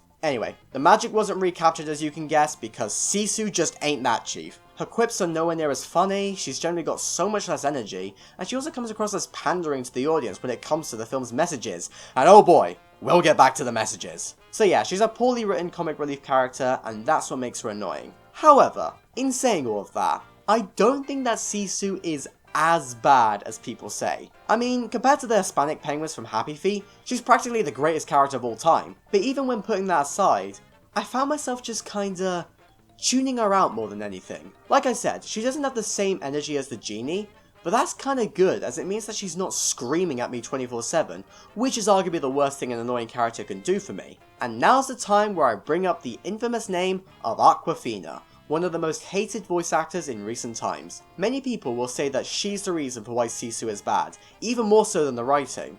But, I'm gonna be completely honest, I don't think that Awkwafina is that bad. Sure, she's not a great voice actor as she lacks clear range in her performances, and I do wish that studios would stop putting her in everything, but I don't think she's awful either, and it's more so the writing which makes her characters weak. I mean, I didn't mind her in either of the DreamWorks films she was in, yet I disliked her a lot more here, and that's because I think that Sisu is a worse character than Miss Tarantula or Jen, because the writing's worse. To me, I see Awkwafina in a similar vein to how I see Hayden Christensen in the Star Wars prequels. They're not great actors, but they're not awful either, and can be good at points, yet they're often victims to bad scripts and poor direction, more so than other actors, and that's why I think that the writing for Sisu was the problem, not the performance. I feel like most actors would struggle to not make Sisu annoying. Again, it's B-Tech Genie, but there's no one like Robin Williams around nowadays who could potentially pull it off. I know I certainly can't think of anyone who'd be good as Sisu, so that just shows to me that it's clearly a writing problem more than anything, and so Awkwafina just suffers more as a result. But okay, I hear ya. A bit of mild annoyance when it comes to one character and a couple of quips shouldn't be enough to let down a film. And you're right, but sadly, the biggest problem with Raya's screenplay comes in the form of its messages. Holy shit, this is one of the worst executed messages I've seen in a movie ever. Like, this movie has a single theme of trust where Raya has to learn to open up and trust people more. Sounds good on paper, doesn't it? Sadly though, it's terrible in execution. Why? Well, here's a question for you all. Have you ever had your trust broken by someone? Like, have you made friends with someone and they betrayed you in some way? Maybe they hurt you physically or emotionally, or they plagiarized your story idea, or they killed your YouTube dreams, or something like that. This is totally not based on real events, by the way. If that's the case, then chances are that you're unlikely to trust them again, and it could lead to you being hesitant to trust many other people. That's a pretty reasonable reaction if you ask me. Yet according to this movie, you're wrong! You're wrong for thinking that! You're bad! Sit in the corner! Instead, you should blindly trust the person who betrayed you once again, and when they break your trust for a second time, it's up to you to take a stand and trust them yet again. And oh, look at that. Everyone's happy. The person in question doesn't even need to apologize. We're all good here. This is fine. Like, I'm sorry, I can't see how anyone can look at the way that the message was portrayed in this movie and not think what I just thought. Throughout the entire movie, Namari does nothing but betray Raya's trust, which understandably leads Raya to have trust issues. And the movie will make you remember that fact because who cares about show don't tell, am I right? Yet for some baffling reason, Raya is presented as being consistently in the wrong. In what way was she wrong to not trust Namari near the end, when Namari not only previously betrayed Raya, but is now standing in front of her, holding a crossbow and tightening around the trigger? Raya had every right to panic, even if it did get Sisu killed, and she had no reason at all to trust Namari again. But no, she has to take the first stand of trust in the climax. No, she shouldn't have to do that. Abusive, horrible people should always be the one to go forth and apologize, never the victim. Yet this movie practically victim blames the whole time, with Namari essentially guilt-tripping Raya into thinking that it was her fault that Sisu is dead. You little bitch! Namari, you don't deserve anyone's trust. To quote the epic song from Mongrels, I think that we all agree you are a massive... Alright, I get it. I'll fully admit that I'm not really adding much to the conversation by saying all of this. Chances are that you all know why this message is horrible. I mean, you've probably all seen the Crabman's video on this topic. So, to try and make this segment a bit more constructive, I'll tell you a simple fix which would have improved the whole movie. Keep Namari as a villain. The reason for why the message is so bad is because the movie is so hellbent on redeeming Namari as soon as Raya finally trusts her again. Yet this is awful because Namari doesn't deserve forgiveness or redemption or trust. Hell, the bitch doesn't even apologize at the end of the film, as I mentioned before. However, if you keep Namari as the pure villain who needs to be defeated, yet keep everything else with the side characters mostly the same, then you've actually got a decent film. Because you see, Raya will learn to open up to other people in the form of the side cast, yet will still have the integrity to not blindly trust bad people.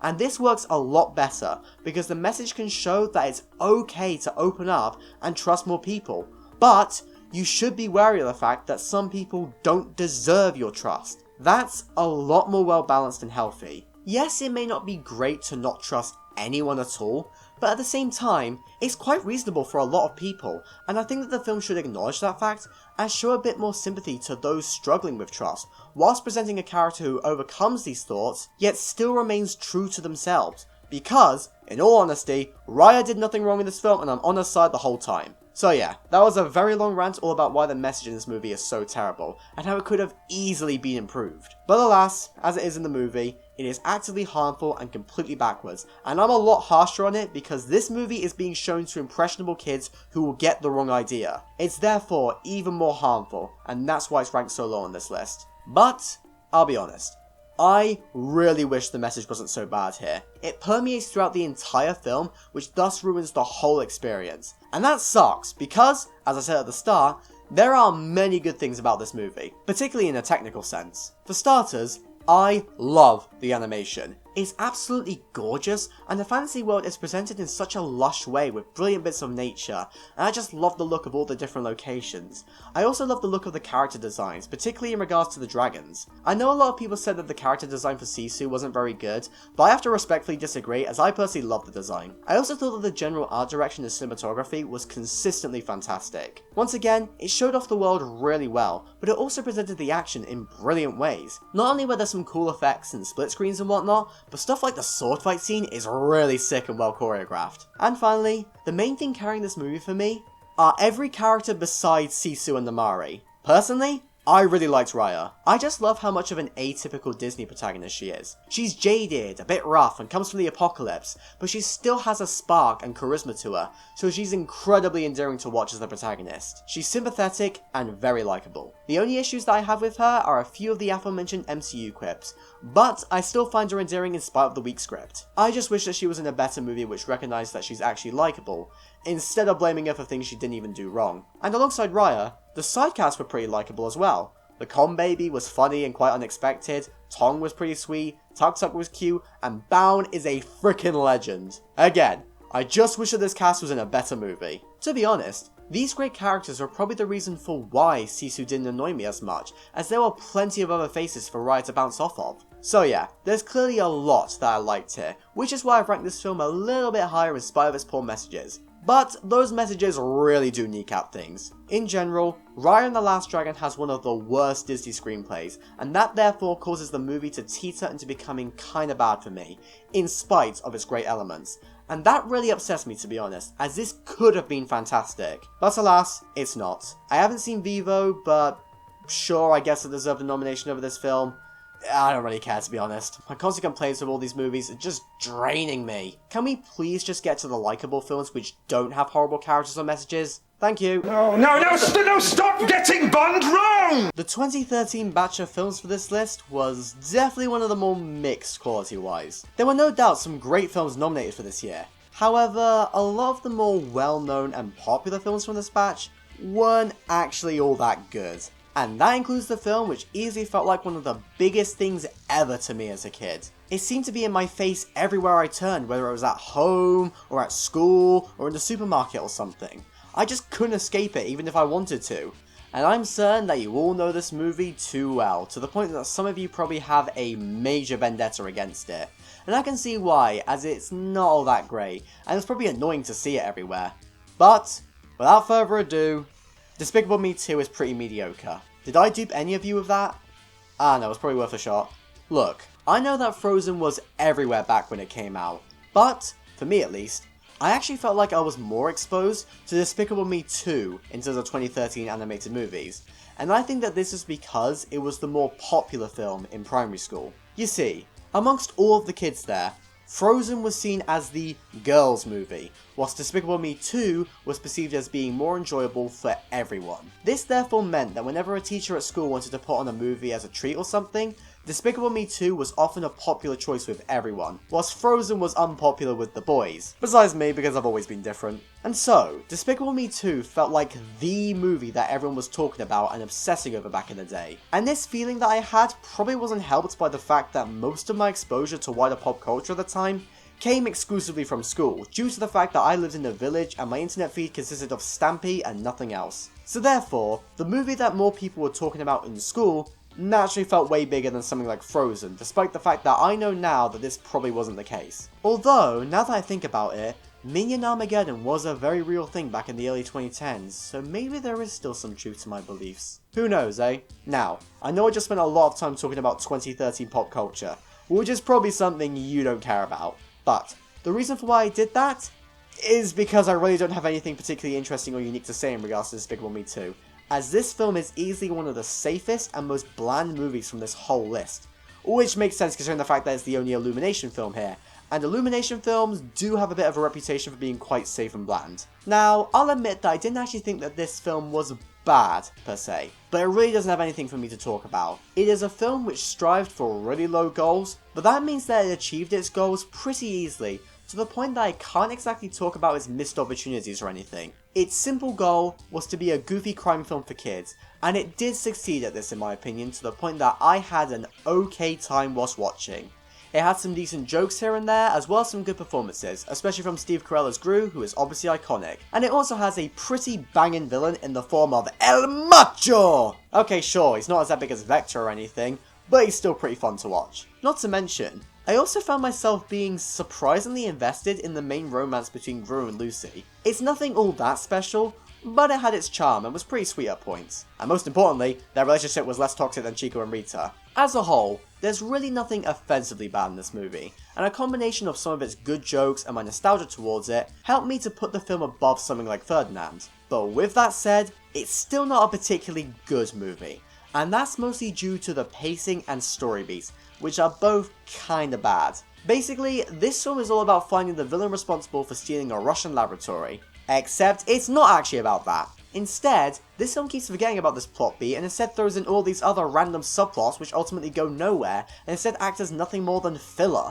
Like, Gru gets set up on a date at one point, and then there's this whole pointless dinner scene which never gets brought up again. I mean, I know the scene technically leads to Gru and Lucy connecting in a way, but there are a million other ways that it could have been done instead of this way, which just introduces some random lady who serves no point. And then there's the red herring with Ken Jeong's character. He's in the movie for like 2 scenes, and there's literally no point to his existence, as the audience knows that he's innocent, as it's blatantly obvious that Gru's suspicions of El Macho were correct. We're just waiting for the actual reveal. But the king of filler scenes in this movie come in the form of the Margot boyfriend subplot. This serves no purpose to the film whatsoever. Like, I initially thought that it was meant to portray Gru as an overprotective father who needs to stop interfering in Margot's life, but this theme doesn't really go anywhere, as Gru never grows out of this mindset, as the kid he was suspicious of was in fact a dick. So Gru's controlling actions were right, when they really shouldn't have been. I mean, I suppose you could say that this plotline was instead used as a way to parallel Gru and Lucy's relationship, but the parallels aren't really very clear, so the plotline still feels pretty insignificant. But the main reason for why it's so strange to me is because it is set up to be something more important than it actually is, because the kid is El Macho's son. Yet despite this fact, we never once see him help his dad with his evil deeds in the climax. He just gets freeze-rayed, and that's his role in the story over. Where was he in the climax? Seriously.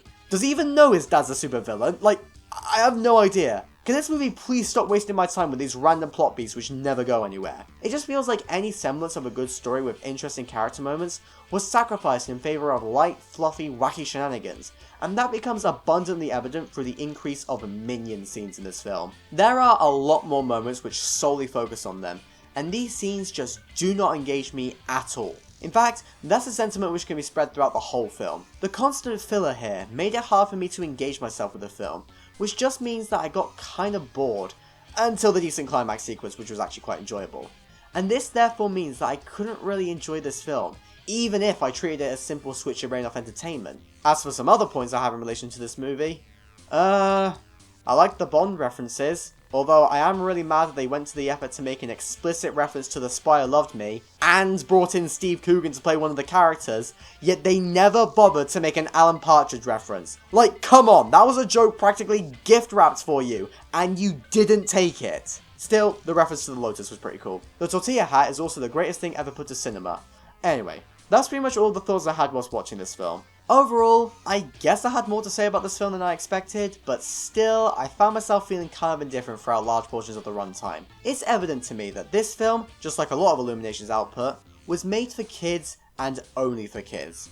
Whilst I am a big campaigner for animation to be treated as a more respectable medium for all ages, as evident for how many adult animations there are, I won't deny that the vast majority of the films on this list are explicitly made for a younger audience. But that's okay, as these films are still well made and are simultaneously enjoyable and meaningful for both kids and adults. That's why they are better described as family movies rather than kids movies, and they should be respected in the same vein as other family films like Star Wars or something, instead of being thrown under the bus. This film, meanwhile, definitely is a kids movie, which therefore means that I've simply grown out of it, rather than growing with it, and that's why I don't care much for this movie, or much for Illumination's output in general. Sure, it's not awful by any means, but it's a film which I doubt I'll check out again now that I'm an adult, in spite of how much I used to love it as a kid. I saw it enough times back then that there's really no reason to go back to it now, as there's almost no substance here.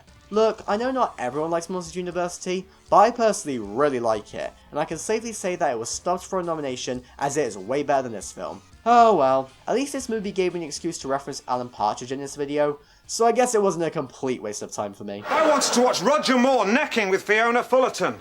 But not our Jimmy.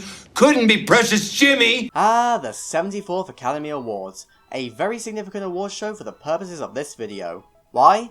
Because this show marks the introduction of this category, which thus spawned this video, and it started off the category with a solid lineup from the 2001 batch. Within this batch, we had yet another strong entry in Pixar's back catalogue with Monsters Inc., as well as the first truly successful film from a new competitor to Disney and Pixar with Shrek from DreamWorks.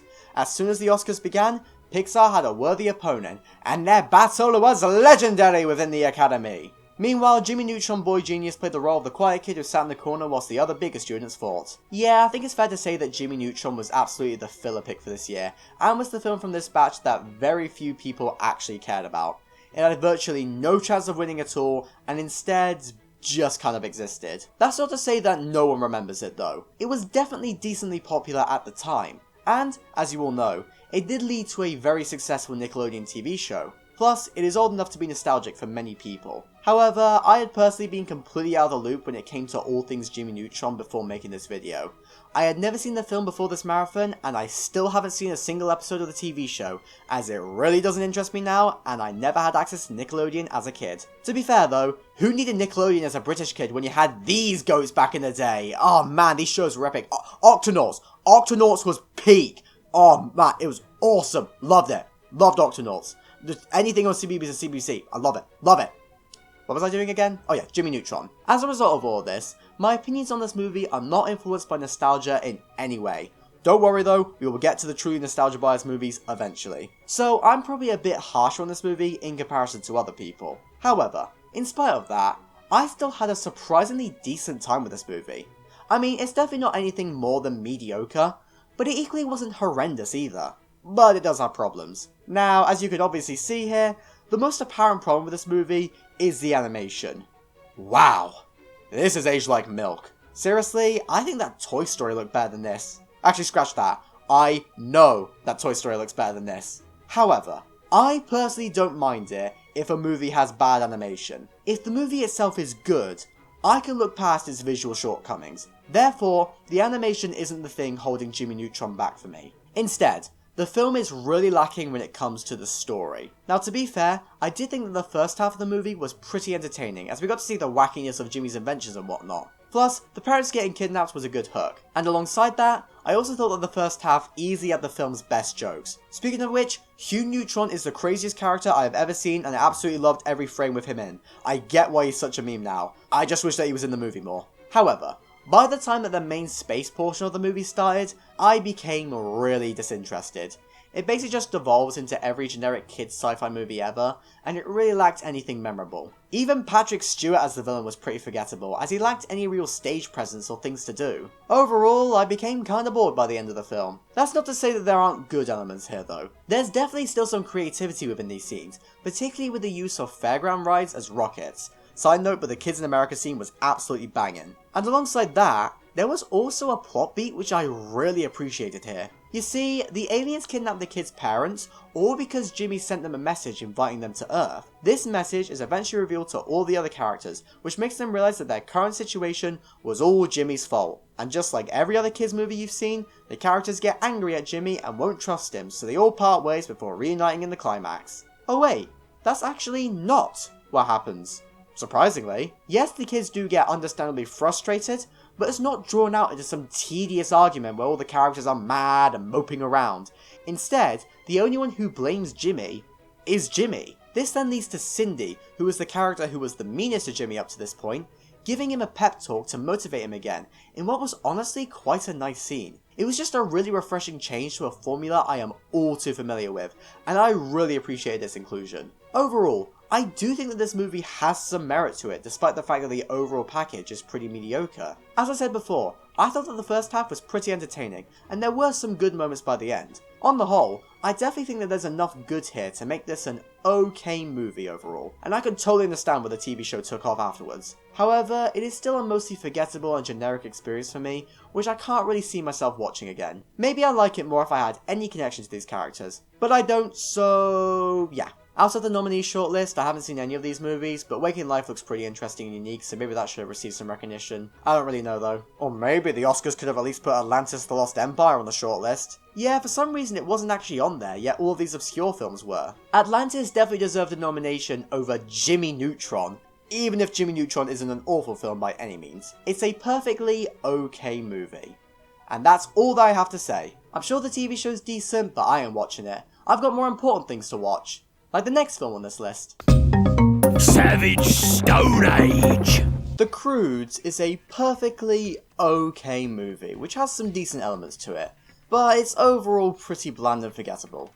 Yeah, that's pretty much the extent of the opinions that I have on this movie. Truth be told, I honestly hadn't actually thought about this film at all in the gap between watching it and writing the script for this segment, and that just shows to me that I really didn't have much to say about it on the whole. To be honest, this is the kind of movie where, even if you've never seen it before, you've probably still technically seen it before because its story, messages and characters don't do anything to stand out in comparison to so many other films. Hell, it has exactly the same subplot as Despicable Me 2. A young girl falls in love with a guy, ironically enough the guy in The Croods is literally called Guy, and then the overprotective father gets mad and tries to stop the relationship in the best way that he can. The only difference between these plot lines is the fact that it actually has a point in being here, as it's actually a major part of the overall narrative, and it also has a much better conclusion than Despicable Me 2's subplot, as Grug actually ends up growing as a person and accepting Guy. In fact, I'd say that overall, the basic storyline of this whole film was actually pretty well handled, and was only really let down by the fact that the main adventure to get to the climax is so dull and forgettable. It's just a lot of generic family bickering and cliche plot beats, and I really couldn't care less a lot of the time. This led to me feeling kind of bored throughout most of this film, and this boredom that I felt actually stung quite a bit for me, as I surprisingly enough really enjoyed the opening act. This is mostly thanks to the really cool action scene where the family tries to steal an egg. That was incredibly fun and well directed, and it made the rest of the movie look really promising. Sadly though, the movie kind of peaks here, with the rest of the runtime consisting solely of the family just sorta slowly trudging through various set pieces, which is dull enough as is, but it's become even duller in my mind because I can't help but compare it to what came before. Even the climax is a little bit weak for me. Whilst I like the emotional hook that permeates through it, it equally goes on for way too long. Seriously, there's like 2 emotional climaxes, and by the time that the first one is over, I'm ready for the film to wrap up, but then it just keeps going for another 10 minutes or so. I mean, I still like some of these final scenes in a vacuum, especially the cave scene, but as a whole package, I was still just kinda bored. With all of that said though, I hate to be too mean on this movie, as it really isn't that bad. I just find it kind of generic and forgettable. But there are plenty of great things about it. I mean, I already mentioned the fact that I liked the opening action scene, as well as a couple of the more emotional moments near the end, but there were also 2 major things which allowed some of the more boring parts of the movie to be that bit more enjoyable at points. First off, I was surprised by how nice the animation was. Like seriously, this movie is really pretty, with some brilliant, colourful backgrounds alongside plenty of varied and incredibly unique looking creature designs. It was always a treat to see what this world would come out with next. Oh, and speaking of the creatures, I liked Belt. Belt was cute. As for the other major thing that I enjoyed about this film, I actually really enjoyed hearing the voice actors. Yeah, if you throw Nicolas Cage into any movie, I am automatically going to rate it higher in my mind because he's absolutely legendary, and that's no exception here.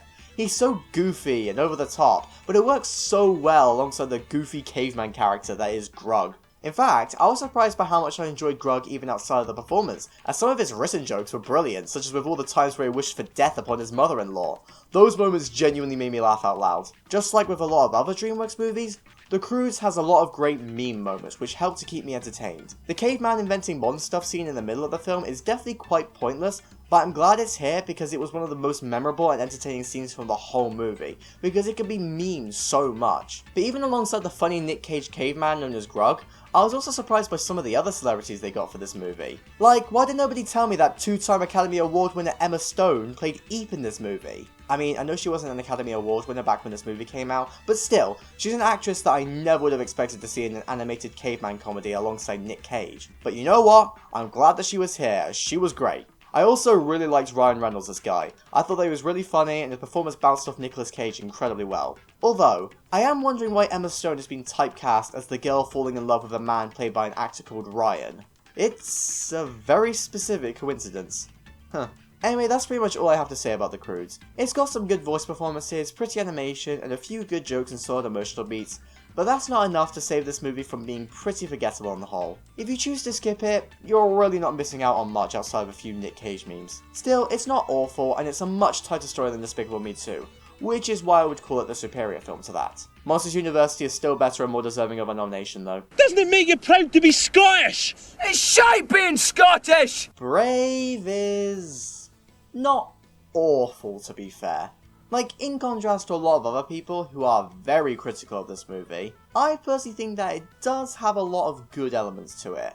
But man, I can't deny that it also has some real hot garbage which balances out the good stuff to create a really mixed and ultimately mediocre film. But hey, let's talk about the good stuff because I really do like quite a lot here. In general, I think that the main thing which works within this film is the opening act. And this is primarily thanks to how it portrayed the main mother-daughter story between Merida and Eleanor, which I thought was really compelling. Eleanor wants Merida to follow all the rules of a true princess, whilst Merida is more of a free spirit who just wants to do their own thing and live up their own life. That's already a good setup for a conflict, but I think what works especially well about these opening scenes is the fact that it is pretty even-handed. Yes, we agree that Merida should be allowed to enjoy her life how she wants, but we equally understand Eleanor's plight as this film is set in a time where societal expectations for women were very different to how they are now. As a result, Eleanor doesn't really have a choice but to marry Merida off to some other man in order to maintain good relations with neighbouring clans. And so, we therefore have a level of sympathy for Eleanor in spite of how overbearing and annoying she initially appears. All of it just provides the audience with a lot to think about. And then the conflict all culminates in that absolutely incredible scene where Merida defies her mother and fires an arrow straight through another arrow. Not only is the moment badass in of itself, but it also leads to the breaking point in their relationship, where Merida cuts the ties of the tapestry and Eleanor throws Merida's bow into the fire. It's an upsetting moment, but, once again, we sympathise with both characters. Merida is losing her freedom, and Eleanor is going to have a hard time keeping the peace now. It's difficult for both of them. Also, I really love the detail within this scene, which shows that, even though she's angry, Eleanor eventually regrets burning the bow and actually tries to rescue it. She feels bad for acting out, and this scene shows that, at the end of the day, she is still a caring mother, and both her and Merida have a lot of room to grow over the course of this film. So yeah, this relationship starts the movie off really well. And alongside the compelling relationship making these opening scenes really great to watch, Fergus's snide remarks were pretty funny. I love this kid, he was probably the most authentically Scottish character out of all the characters here. It's just no fair marking respect for the hand of the Queen. There's no one to nip it yet. And I will always love the inclusion of the late great Robbie Coltrane in anything. So yeah, everything about this movie is going really, really well, and Eleanor's a bear now. Why? Yeah, so Merida meets up with a witch, who is also the adult version of Boo, long story, and then gets a spell to change her mum. The intention was to change Eleanor's mind about the marriage, but it ended up turning her into a bear. Of all things. You know what, Merida? This is on you. You really should have been more specific when asking for the spell, you dingus, rather than just saying, change me mum. In fact, just don't drug your mum. Period. So yeah, this was a pretty crappy thing for Merida to do, and Eleanor ended up paying the price for it. But oh well, at least Merida owned up to her mistake and strived to make things right. It's not my fault. Wow, what a brat. Merida, you turned your own mother into a bear. The least you could do is apologize. But no. You don't do that until the very end. As a result of this poor characterization, I honestly find a large chunk of this movie really unpleasant to watch, as we're just following this selfish brat deflect blame away from herself, as she simultaneously tries to make up for what she did. And alongside that, another big problem with the bear portion of this film is the fact that it completely tramples over what was set up beforehand. The opening scenes presented a scenario where two characters were both pretty narrow-minded, but still equally sympathetic. It was even-handed and we wanted both characters to improve. Yet now, it's immediately clear who's more in the wrong. Merida is. Eleanor may have been flawed, but she did not deserve this at all. And because of this bear spell, the main thing running through my head whilst watching the back half of this movie is the fact that Merida is a little brat who deserved to be properly reprimanded, but of course, she never is. And what's even worse is the fact that this dumb bear plotline serves no thematic purpose to the film whatsoever. As I said before, Eleanor is not an unlikable person, especially in comparison to someone like, say, Kuzco. So there's no thematic reason for why she should become a bear other than it gives the writers an excuse to allow Merida and Eleanor to bond. I mean, I know there was also the broken tapestry which needed to be physically mended and everything, but I don't see why this plot point had to be linked to an out-of-place bear plotline. It could have been shown in literally any other way. But the biggest crime that this film commits as a result of this plotline is the fact that it quickly causes the movie to become really boring. There's so many long stretches of time where basically nothing happens, because there really isn't much to latch onto outside this one dumb plot point. In fact, outside the growing bond between the characters, the narrative in this part of the film literally boils down to leave the castle, vibe in the woods for a bit, go back to the castle, and then leave again.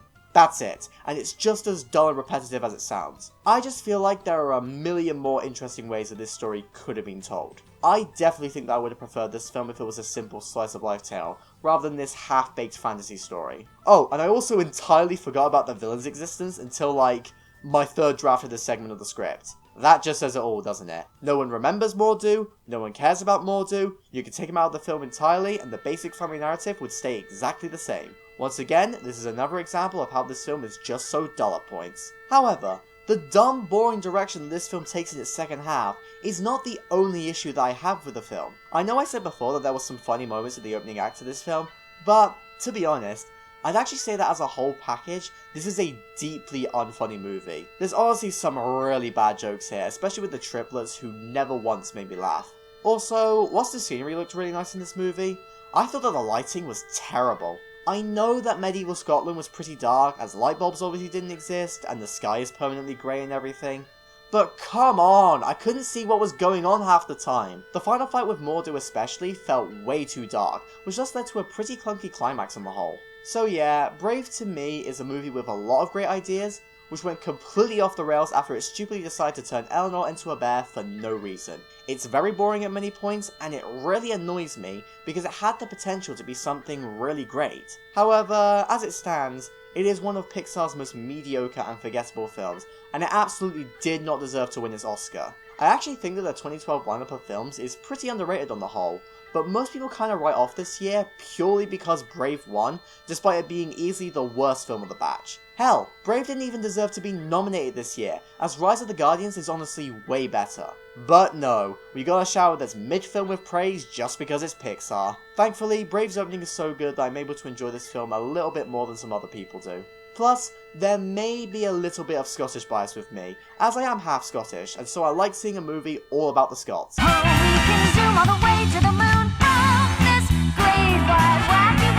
Over the Moon is a very earnest attempt to replicate the classic style of the 90s era Disney musicals, and I definitely respect it for its good intentions, neat ideas, and its solid execution of said ideas. But it's clear that the skills required to make a Disney-style musical weren't quite there yet for the team who made this film, and that therefore means that Over the Moon is not as tight as it could have been. Instead, I found myself finding a lot of flaws with this film when it came to some of its major aspects like the story and characters. In general, whilst there are plenty of good things here, the film as a whole was just very by the numbers, and it barely stood out to me. But I did still really appreciate the ideas present within this film, and the emotional beats which it was trying to hit were pretty solid. Basically, this is a film all about moving on past grief, and that idea is specifically focused on through the complicated issues which come around for a child when their parent remarries following the other parent's passing. In this case, the mum passed away at the start of the film, which obviously takes a toll on Feifei, as it would with any child who loses a parent at a young age. However, this leads to Feifei to become quite dismissive of her father's new partner and her son. Yet, over the course of the film, Feifei learns to be more accepting of these new faces in her life, and so is able to move past her grief in order to make her dad happy, instead of only caring about her own feelings. That's a pretty nice story, and it's one which I don't see talked about in many animated movies. For a lot of people, finding a new partner after the death of a spouse is difficult, but they still make an effort to try and find love in order to be happy once again, and I liked how this film portrayed this specific idea through a child's perspective. A child who has to learn to not be so selfish and instead appreciate the significance of this decision for said parent. But as much as I liked the story idea, I felt like in execution, it was a bit off at points. I mean, first of all, I didn't really like the fact that Fei-Fei's narrow-minded selfishness wasn't really called out. Like, I know she's a kid and she grows up over time, but I still feel like she frequently acted like a bit of a dick to her father, and got away with it. I mean, the sole reason for why she goes to the moon in the first place is because she wants to prove that the goddess Chang'e is real, as she believes that if her father believes in her again, like her mother did, then she won't marry the new lady. That's just really mean, to be honest, and I feel bad for the dad who's clearly been going through a lot himself. This therefore meant that I didn't really care much for Fei-Fei's story, as it's all built upon selfish intentions, and I don't think I would have minded it overall if at some point in the middle, someone properly told her off and said something along the lines of, "Think of what your dad's been going through," or "It's not all about you." But no, that doesn't happen, and so I just don't really care much for the protagonist because her characterization wasn't the best. Maybe things could have been improved slightly for me if more time was spent on the family dynamics, as, truth be told, it's kind of forgotten about as soon as Fei-Fei and her future stepbrother, Chin, go to the moon, which thus means that the themes and the ideas related to the themes can't really be expanded upon that much further. And speaking of a lack of expansion, the timings within this movie are also kind of weird. To me, it felt like the dad wanted to remarry literally 2 days after meeting the new lady. But even if there was more time that they spent together, why was Fei-Fei only now introduced to her and Chin? It's just strange and feels kind of unrealistic, which undercuts some of the drama for me. All of this just means that the themes and the main characterization aren't as good as they could have been. And speaking of poor characterization, I have no idea what the deal with Chang'e is. She's built up as this mythical goddess, and then she's revealed to be a rather selfish and egotistical pop star who basically acts like the antagonist for the film. And then by the end of the film, she's meant to be a sympathetic character, and none of these parts of her personality fit together very well. I just didn't know how I was meant to feel about her. She seemed to shift in personality every other scene or so. To be honest, I kinda wish that they stuck with the whole self-absorbed pop star angle of a character, as I think that it could have been an interesting never meet your heroes type situation. But no, we gotta force in some emotional climax which I didn't exactly care much for. Hell, I don't even remember what the emotional climax actually was. I didn't write it down in my notes, and it wasn't memorable enough to stay in my mind. I think that kinda says it all. And the final issue that I had with the characters was the fact that there were way too many comic relief sidekicks, and none of them were particularly funny for me. I mean, first up, we've got the stepbrother Chin, who just does nothing for me. I think they played up his general weirdness way too much, and he just felt more like a caricature, which did nothing to improve the overall themes of the movie. Like, I can see that they're trying to do some kind of story related to Fei-Fei growing to accept Chin, but it's hard to truly feel that when they spend so little time together, and Chin just seems so overly cartoony that it's hard to take anything related to him seriously. And then there's also Gobi, played by Ken Jeong, who also really didn't do it for me. I don't remember anything about his character, and he's definitely not one of Ken Jeong's best roles. But, to be fair, I'll admit that I didn't think that either of these characters were particularly annoying or anything.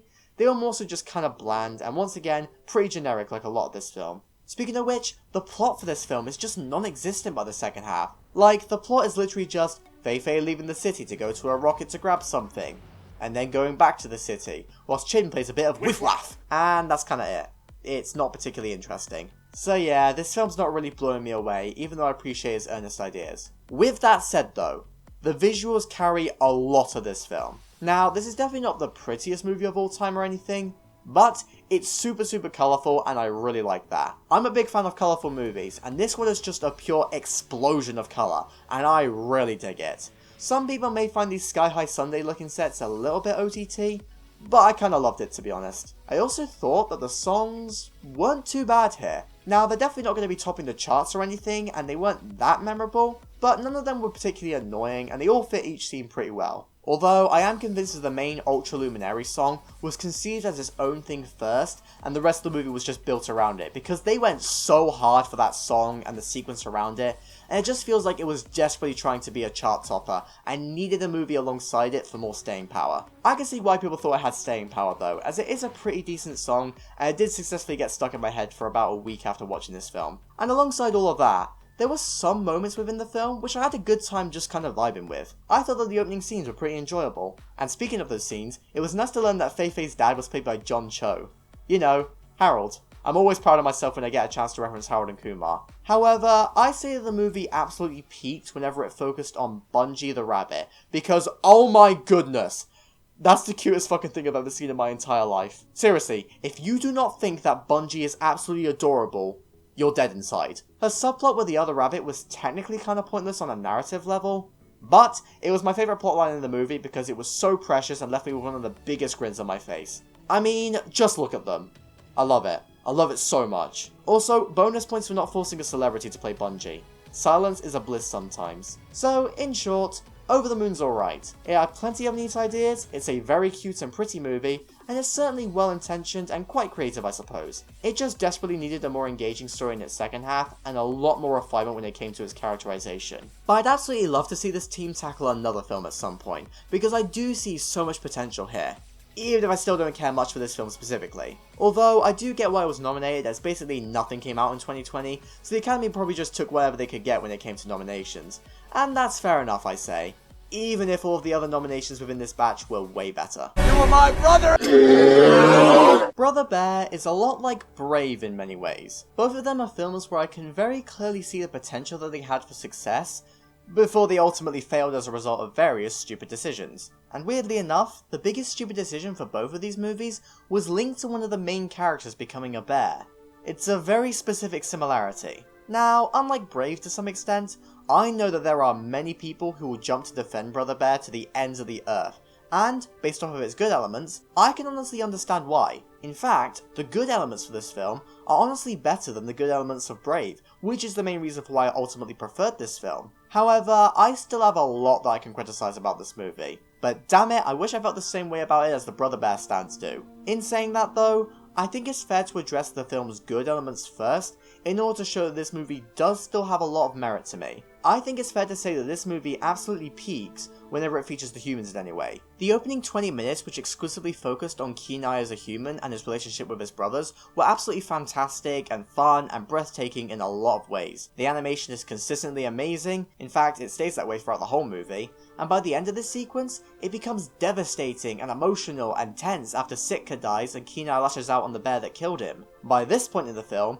Kenai turning into a bear himself makes perfect sense narratively, as he needs to learn compassion in order to improve, and so he's forced to see the world from a different point of view. Specifically, the view from the thing he killed. It's all brilliant. The only thing that I don't get about this opening is the aspect ratio. For some reason, these opening scenes have a smaller aspect ratio when compared to the rest of the film.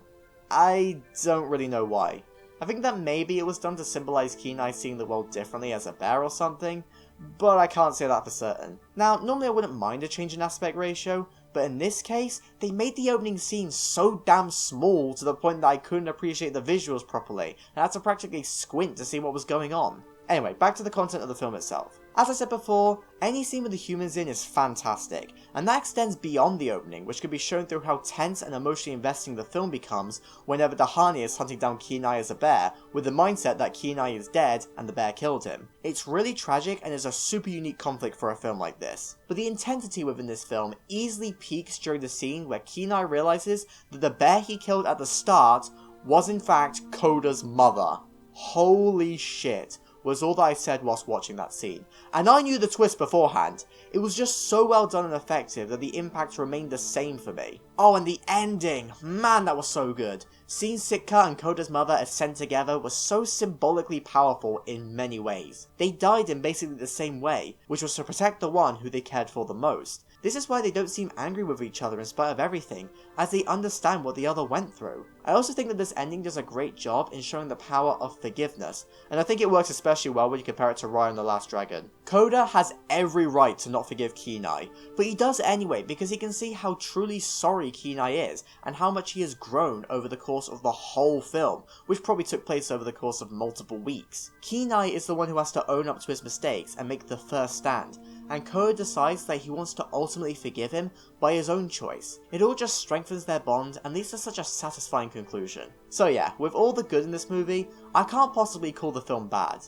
Instead, I'd probably call the film subpar more than anything. The thing is, all of these fantastic elements only really take up around 25% of this whole movie. The rest, meanwhile, is just an absolute snooze fest, which I'm convinced was written by a load of 8-year-olds. Whilst the good parts of this movie were mature and powerful, the bad parts, which are sadly the majority of this film, was stupid, annoying, and just plain boring. Yeah, I mostly want to emphasize the boredom here more than anything else, because that is the biggest problem that a film can have. And Brother Bear has boredom in spades. By the halfway point of this movie, I just completely checked out and was ready for the film to end, as I was not interested by anything that was happening on screen.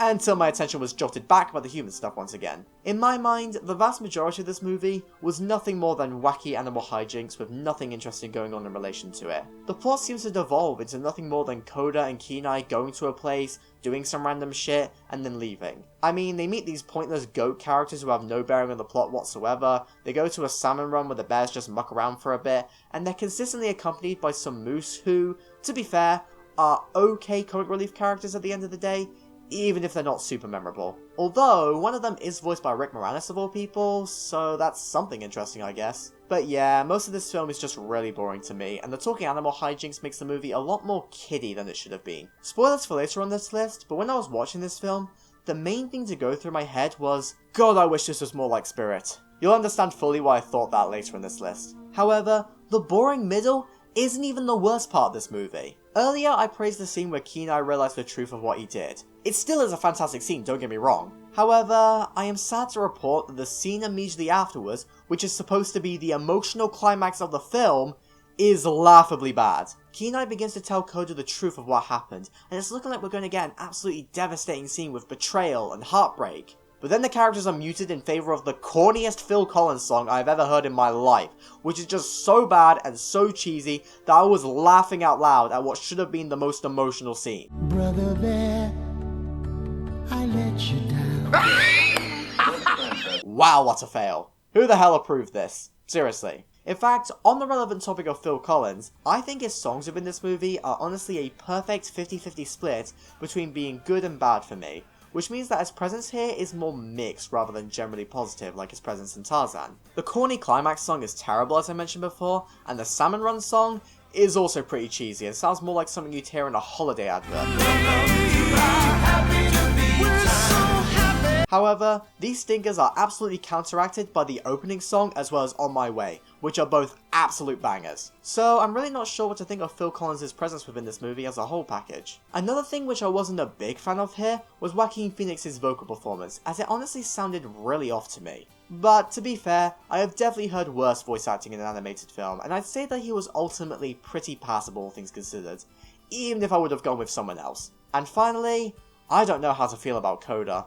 On the one hand, he's crucial to the film's plot and themes, and he does work as an excitable kid character who Kenai has to care for like a brother. However, on the other hand, he can get really grating and annoying at points. I know that was intentional as we're meant to understand Kenai's frustrations with him, but after a while, the annoyingness begins to rub off on the audience as well. I really feel like stories like this need a third member to essentially play the straight man role, in order to contrast the flawed protagonist and comic relief sidekick. It provides for greater variety and, in turn, makes the comic relief less annoying. But, as it stands, the only other characters who our duo get to consistently talk to are the Moose, who are also comic relief characters. And it just becomes a bit overwhelming for the audience as there's no rest from the wackiness. Speaking of which, I found it weird that Koda chose to forgive Kenai because he heard like one argument between the comic relief Moose.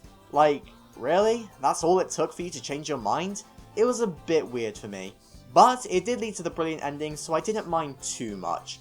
Overall, I would definitely call Brother Bear one of the most mixed films on this entire list. Yes, it has some fantastic elements, but it's often overshadowed by boring or terrible elements which make the film more so subpar on the whole. I really do wish that this movie had its king signed out though, because it could have been one of the best, most mature, and most powerful Disney films ever made, with a unique story all about grief and forgiveness. But alas, it wasn't meant to be. Still, it's a masterpiece compared to Raya when it comes to themes of forgiveness. I haven't seen Millennium Actress, but I'm gonna take a wild guess and assume that that deserved a nomination in 2003 over this film. Oh well, Brother Bear could have been a lot better for me, but it could have also been a lot worse to be fair, and I do still understand why some people love it. I've never seen Joker 2 and I don't plan to, but I already know that this is the better Joaquin Phoenix film. Hell, Brother Bear is probably better than Joker 1, which I also haven't seen.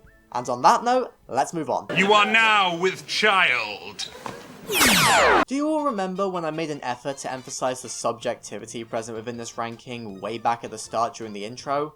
Well, one major reason for why I did that was so that I could cover my butt when it came to some of these placements, because, truth be told, there are a couple of popular films on this list which are not bad in my mind by any means, yet they are ranked kinda low purely because they are simply not for me, and so their placements are sabotaged by my own personal preferences and whatnot. That's just an inevitability with any long ranking like this, to be honest, and I really want to be honest with all of my opinions, so things are just gonna have to play out this way. Either way, I'm saying this now because this segment will cover the first of these not for me movies, and this one is ranked the lowest of them all because it is probably the only one of these kinds of movies where my own personal biases against the film actively cause me to not really enjoy the viewing experience at all. Yes, I can't exactly call the film bad, because it isn't bad, as some of my criticisms towards it were very clearly intentional creative decisions. And with that in mind, let's talk about Mirai. So, Mirai is a nice blend between a slice-of-life family drama and a childlike fantasy story, and on paper, it seems to be a sweet and fun enough little movie, and to all intents and purposes, it is technically those things. It has plenty of sweet moments and fun ideas with so much creativity and whimsy. It also looks gorgeous as well, which can be expected from Japanese animation at this point. However, there is one thing about myself which causes this movie to not really gel with me. I cannot deal with children, specifically young children who scream all the time. Truth be told, I struggle a lot with loud, high-pitched noises, and nothing generates these noises more than toddlers. I'll grin and bear their screaming for family events with my young second cousins, but otherwise, I will find any excuse I can to not be left in the same room with a screaming child, because it will just give me a headache after a while. Mirai is a film which follows the 4-year-old... Oh god, if I pronounce his name in a certain way, this video will be taken down. I'll pronounce it like Kun just to be on the safe side. Anyway, let's try that again. Mirai follows the 4-year-old Kun as he makes his way through childhood struggles, and he also spends the whole damn movie screaming and crying and throwing temper tantrums, and oh my goodness, I just can't stand it. Now yes, it is very realistic for a 4-year-old to act this way, and this film was very clearly trying hard to make the slice-of-life elements of the story feel realistic, and it did a great job at that. And I'm also glad to report that this movie didn't go down the Caillou route, as Kun does receive some form of retribution for his many bad actions, such as hitting Mirai in the head with a train! Jeez, toddlers are evil little buggers, aren't they? But yeah, from what I heard, a lot of people, especially parents, appreciated how real this film felt when it came to how it portrayed a family raising 2 young kids. It's going to be loud, and it's going to be annoying, and the kids are going to act like assholes. It's realistic, and I respect this film for capturing those feelings accurately. But I also hate this film for capturing those feelings accurately, as it meant that I had to sit here and listen to this whiny crybaby for an hour and a half. And, as you can guess from what I said before, this did in fact give me a headache after a while, making it the only film on this list to cause me physical discomfort alongside Ralph Breaks the Internet, which made me feel sick from all the corporate pandering. And I practically watched these 2 movies back to back, so that was a fun weekend. But yeah, I feel bad for dissing this film on the basis that I found Kun to be a really annoying brat, because I know that this was intentional because toddlers are annoying, but that equally can't change how I feel about the film in my mind, and so that meant that I just simply did not enjoy watching this. And sadly, that's not the only issue that I have with this film, as I do also have some legitimate criticisms which extend past me just simply not liking kids. A major problem that I have with this film is the plot, which I honestly found to be way too stagnant, repetitive, and without a clear direction. Basically, during the slice of life scenes, Kun will act like a brat in some way, whether it's not cleaning up his toys, or hurting Mirai, or acting like a dick to his mum, etc, etc. And then that will lead to some fantasy shenanigans to occur with the grown-up Mirai, or the human version of their dog, or someone else. And these events usually lead on to a message for Kun to learn, which should, in theory, make him a better person over time as he grows over the course of the film. Yet he doesn't really grow until the very end. Instead, one scene in the middle of the film would teach Kun a life lesson which will lead to him looking like he's going to grow up in some way, until the next scene completely regresses him back into the whiny crybaby once again. I'll give you an example of this. In one scene, Kun meets future Mariah and actually gets on with her. But then soon after, he's back to hitting the baby with a train. And that's not the only example, as immediately after Kun seemingly connects with his parents, he goes and claims that they don't love him as much as Mariah. Ugh, just shut up already, you stupid kid. It just meant that I got kinda disinterested by the direction that the story was going in, and I felt like it lacked any real momentum, and it was just kind of annoying for me. I constantly kept thinking that the film was going to wrap up because it kept feeling like it reached its natural end, but then it didn't stop and I just didn't know what to think anymore. With all of that said though, despite the overall package being flawed in how it fits all of these fantasy scenes together within the narrative and characterization, these moments were still easily the best part of the movie and are honestly brilliant when viewed in a vacuum. They're super creative and really fun and have plenty of great messages for all audience members. I particularly like the quote used at the end of the film, which said something along the lines of, "If Grandma hadn't let Grandpa win that race, we wouldn't be here." Small things like that add up into something greater than ourselves. That's a great quote and a great message. I was also surprised by how many unexpected jump scares there were within this movie, with the ending fantasy sequence being straight up nightmare fuel. But honestly, I kinda dug it. It was unique within this film and it truly captured that fear of the world which we all have at a young age. It was cool. Also, I know all of you will want me to talk about this scene in detail, but you know what? No, I don't think I will. So yeah, Mariah was a decent enough film. Its plot may be weak and I may personally find it super annoying, however it's still a well-made movie with a lot of great things to appreciate. Hell, I really enjoyed many of the scenes. If you're someone who doesn't mind children, then you may get a lot out of this film thanks to its realistic elements and strong messages, so I definitely still give this a recommendation to some of you. But if you're like me and would rather be a victim to Mr. Blonde's ear cutting than be around screaming children, maybe stay away from this unless you actively want a headache. Now I hope you understand what I mean when I say that this wasn't for me.